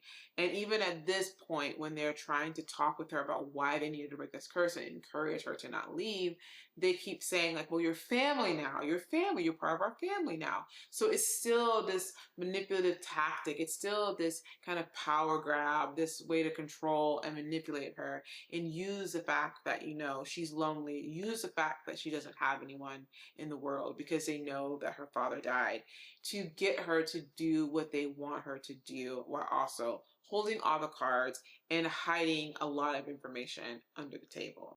And when it comes to Del Sandeen's craft and style, I love how approachable this story is. I loved how you jump right in and you get immersed in this story and immersed in this mystery. And I also appreciate how from the beginning, you can kind of see that this is going to be more of a paranormal kind of a story, a paranormal kind of Southern Gothic, exploring Gemma's clairvoyance and how this is going to have a major impact on the plot in this story. I also appreciate how palpable everything is. I appreciate her way that she's structuring this atmosphere and this setting to explore these different themes regarding kind of colorism, class, privilege, especially in Jim Crow era South. Humidity is lending to this oppressive kind of cloistering, claustrophobic feeling of being trapped and you can't escape and you can't breathe, and it kind of messes with you psychologically and emotionally where you can't really think. And it's adding to the vibe and the tone of this story. That's just all I wanted to share about where I'm at so far in this book. I'm going to get some more time in this book and I should be updating you soon. We'll see, and I will see you soon. Okay, friends, we are gathered here today to finish out Genre Jump Volume 1, Episode 2. I finished reading This Cursed House by Del Sandeen. And before we get into my ratings and all that great stuff, let's dig into my feelings and my thoughts about this book. I got some notes, friends. So first things first, when it comes to the elements or the supernatural elements and the things that really popped out to me about this novel, the first would be the house as a character. I loved it. It was such a good and interesting and fascinating horror element in this story.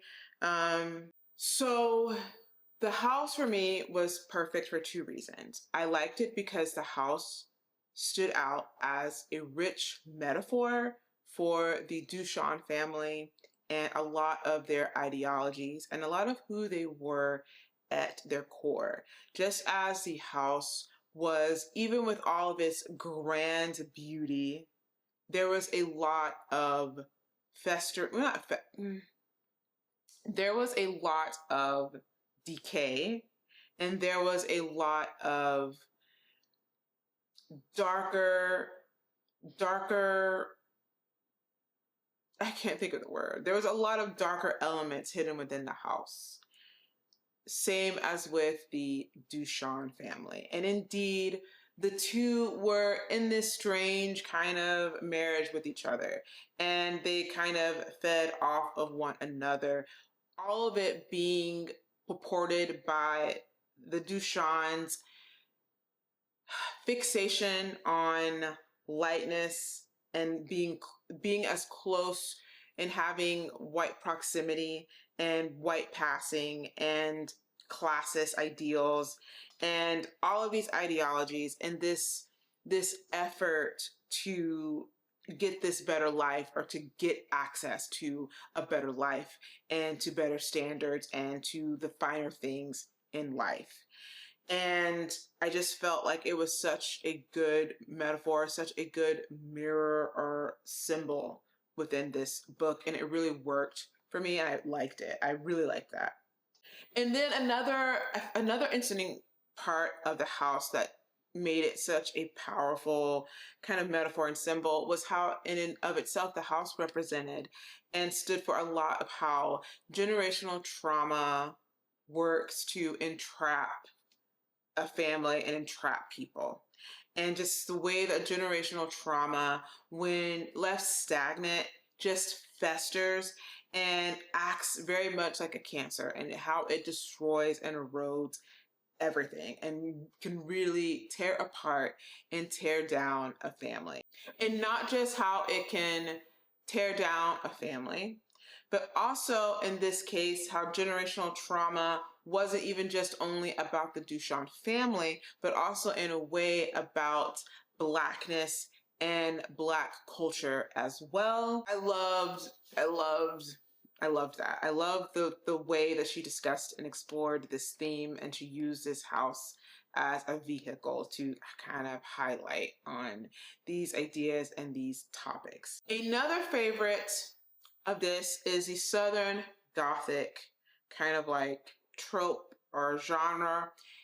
She did a good job with this. And I think for the different themes that she wanted to kind of explore in this novel, the Southern Gothic was the perfect background for it. And she did such a good job with the atmosphere, the way she kept like talking about and really immersing you in that thick, heavy, oppressive heat and humidity, the way the house was just so closed off and it was so backwards in time with them just being a part of a whole other time, with their dress, with the way the house looked, just everything was like dated and it felt disconnected. It felt oppressive. It felt, claustrophobic, and it really messed with your mind and played with your mind a little bit. As you're seeing Gemma navigate through it, you're feeling that as well as the reader. And she did such a good job encapsulating that feeling and passing it on to you, the reader. Another interesting part of this that maybe not doesn't speak so much to the Southern Gothic trope, but more so to the atmosphere and how this particular, I think, tactic and part of this story and narrative and the way and the reason behind it being set during this time, it really highlights a lot of what she was trying to explore, what she was trying to say when it comes to colorism, when it comes to passing in the Black community and how it impacts families and how it impacts people and how it impacts Black families throughout generations. And that is the segregation. So we see the segregation, of course, during this times as we are below the Mason-Dixon line in I think this is set in the 50s, I do believe. Maybe it was even in the 60s. I'm not sure. But it's set during the time where there was segregation was running rampant at this time. And so that also creates a feeling of isolation and really isolating Gemma, the character. And we see that also in a way, she's kind of having this segregation, this kind of distance with her family. And there's isolation and distance there, and her being kind of alone and having to wrestle and struggle with her cultural identity in both of these aspects of not fitting in the world because of her race, because of her skin color, who she was, and not even fitting in within her family because of the same thing. I really appreciate that. It really made all of the things and all the commentary and all that she was trying to discuss and show about colorism, so it made it pop. All right, let's talk about Miss Dale Sandeen's craft and style. So I feel like Dale Sandeen's writing to me is something that I can't wait to explore more of, as I really appreciated it. I found that her writing is like this perfect blend of sharp critique and commentary with a lot of tense emotion, which I feel like really played and manipulated my emotions and got me emotionally invested into this novel and really paying attention to what it was that Dale Sandeen was trying to say and these ideas and these themes that she was exploring and looking into, and how it not only impacted Gemma the character and the characters in this story, but also pulling and drawing parallels into real life and things that I've experienced and things that I've kind of like gone through within my family structure and whatnot. And that when you have a book that does that and a writer that is able to do that, and really it just makes a book feel more real and feel more alive, and just really creates like this conversation or whatnot with the author. And I like that. I thought that was so well done. And when it comes to how this story was structured, I think that it was structured very, very well. And she did a great job with this story's structure. I also think that she did a good job of having these multiple plot lines, multiple storylines throughout this story, and being able to manage balancing all of them, interweaving them together so they can fit a central thread and a central kind of like overall overarching theme. Amazing. She did that. It was phenomenal to me. I didn't feel like anything was left unturned. I felt like I got all the answers to a lot of the different key plot points and twists and reveals she introduced to me. They answered questions that I had at the beginning or in the middle. Like everything came together and everything made sense. Thematically, it made sense when it came to this plot. I feel like everything wrapped up succinctly for me. I felt like the conclusion and the ending, even though I won't say that I necessarily liked it. I didn't dislike it. I just wish that we could have got maybe a more happier ending, but at the same time, the ending, it still was happy in the way that it ended and the way that we see Gemma at the end of this story. And when it comes to her prose and the way that she gives life to her characters through their distinct voice and style, phenomenal. Phenomenal.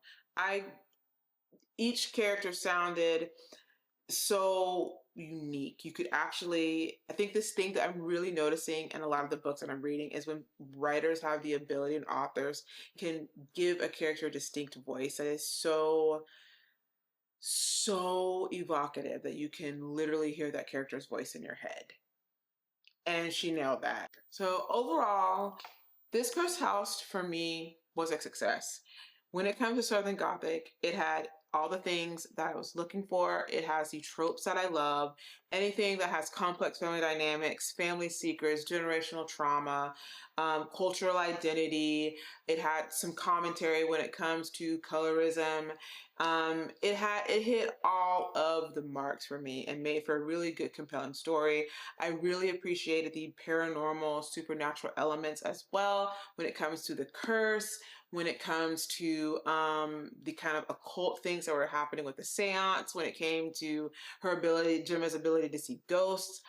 I felt that it all lent to, again, and it gave strength to the theme of the novel, and everything just worked together. There was nothing that happened that did not make sense. I really love that. Gemma frustrated me a lot throughout this book.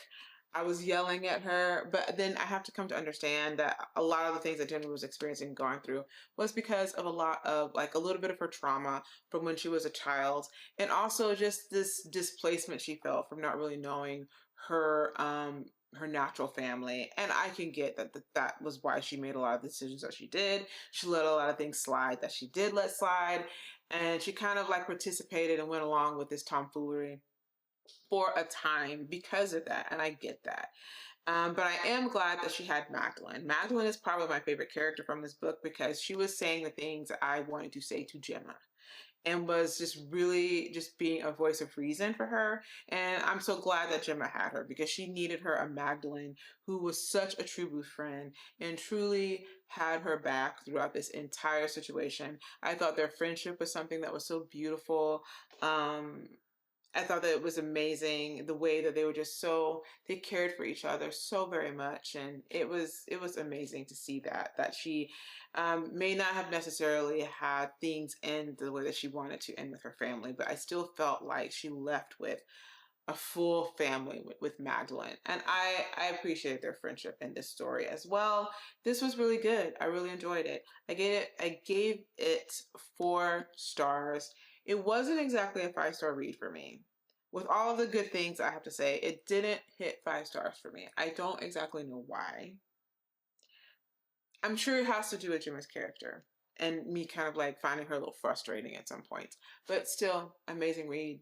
Love this author, love this book. I would highly recommend it for people who enjoy things that explore generational trauma and that like stories with a haunted house and curses, and, you know, that discuss some cultural issues around colorism and the history of passing within the Black community and within Black culture. If you're looking for something like that and you love New Orleans and you love kind of the vibe and the setting of that, you will definitely appreciate this cursed house and all that Del Sandeen has to say and offer in this novel. I appreciate it greatly.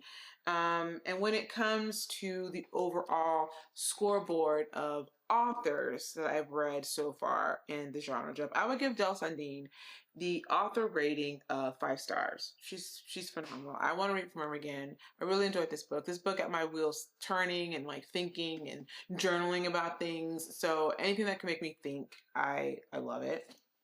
And also be entertained and have a good time. Love. And that was this for me. So she gets 5 stars as an author rating. Let me pull up my thing to the horror rating. So this wasn't necessarily a book that scared me. And when I think of horror, and maybe I should redefine the way I think of horror, maybe this is being redefined. Maybe this idea is under construction. But typically when I come to horror, I think of, I want to be scared. I want to be spooked. And this didn't really spook me in the sense of, ooh, creepy, I'm scared. This spooked me in people fucked up. People do some raggedy shit. It spooked me in that as more of like, you know, humanity as being the horror and the things that we do to each other as being horrific. But still enjoyed it, still appreciate it. Still, that's horrifying. So as a horror rating, I would give it three ghosts for horror. So we get 3 stars or whatever when it comes to horror for me. But when it comes to the genre, when it comes to the genre of Southern Gothic, I don't know. So I had to restructure my genre board when I'm thinking about this because it just didn't feel right. But I restructured it. And so now I divided it into my favorite subgenres of horror with my horror elements that I love. So when it comes to the genre that is leading right now is Gothic and Southern Gothic, with this putting it at the top. So I should probably share all the genres I have. So I have folk as a subgenre, as one of my favorite horror subgenres, psychological, historical, Gothic, Southern Gothic, slasher, body horror, cosmic, weird horror, eco horror, and speculative literary horror. So those are all the subgenres I have. But I chose, or from what I've been reading, Gothic, Southern Gothic has risen to the top within this series. There have been other Gothic horror books that I've read outside of the series that I've loved and that I've rated no less than 4 stars. Pretty much every Gothic or Southern Gothic book I've read outside of the series has been 4 stars or higher. So I really think that Gothic, Southern Gothic is going to be my top favorite go-to subgenre of horror, that whenever I'm looking for a guaranteed hit in the horror genre, I'm going to pick up a Gothic or a Southern Gothic novel and just know that I'm going to have a good time with that. And second place, there is nobody in second place right now. Gothic Southern Gothic is really kicking everyone's tail. I do think if I were to pick just as what I'm seeming to be interested in and what I've been exploring outside of this series, I would say that cosmic horror is something that would probably take up second place. As I recently read Lucky Day by Chuck Tingle, gave that 4 stars, really loved it. Last year I read We Used to Live Here by Marcus Cleaver, gave that 5 phenomenal stars. And when I see books that are in that cosmic horror subgenre, I am intensely drawn to them. So I'm probably going to explore exclusively the cosmic horror subgenre in the next, in volume 3 of the series, because I do want to learn, I do want to dive deeper into that. And I think that that's another subgenre that I can really like go to know that I'm going to get a guaranteed good read from. So yeah, we're having a good time with this. We're learning. Now, when it comes to horror elements that I love in my horror novels, I would say out of the ones that I have, so I have supernatural, paranormal, witchy, vampire, werewolf, creature, and social horror. So out of those 5 horror elements that I do tend to love, it's actually a 3-way tie. We have supernatural, paranormal, and social horror taking up the top with a 3-way tie. Then we have vampire, werewolf, and creature in second place. Witchy kind of like horror is at the bottom, which that tracks. That kind of makes sense because I'm not really a big fan of witches. Since I read The Mayfair Witches by Anne Rice. However, that could possibly be changing because I did read The Bewitching by Sylvia Marina Garcia, and that was 5 stars. Phenomenal, hands down. That could just be a fluke because I do love Sylvia Marina Garcia. It could totally be a fluke, but we'll explore that in another edition of Genre Jump. So, my friends, that is all for this video. We had a really good time. It started off kind of rocky with something in the walls, and I was kind of like, but it got better with the staircase in the woods, and of course, The Only Good Indians, and then with This Cursed House. This came out to be a really good video. These books saved the day because something in the walls was not giving it. So let me know your recommendations for the next installment of Genre Jump. Should I go more into cosmic horror and explore maybe some other elements aside from, of course, I love supernatural and paranormal. We know that maybe I should look into cosmic horror that maybe features a creature or something and see how I feel about that. Let me know what your thoughts are, or even your recommendations for cosmic horror books that you think that I might like or that I might enjoy or that you just think that I should explore and give a try. I am open because I'm definitely leaning into focusing more on cosmic horror in the next video, maybe. I don't know. We'll see.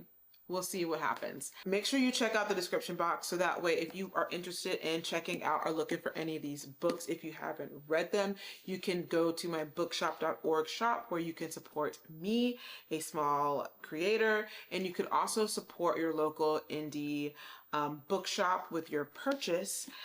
Also make sure that you check out my email subscription list so that you can get a little bit more of me delivered to your inbox, as I do send out weekly newsletters where we are diving a little bit deeper into books.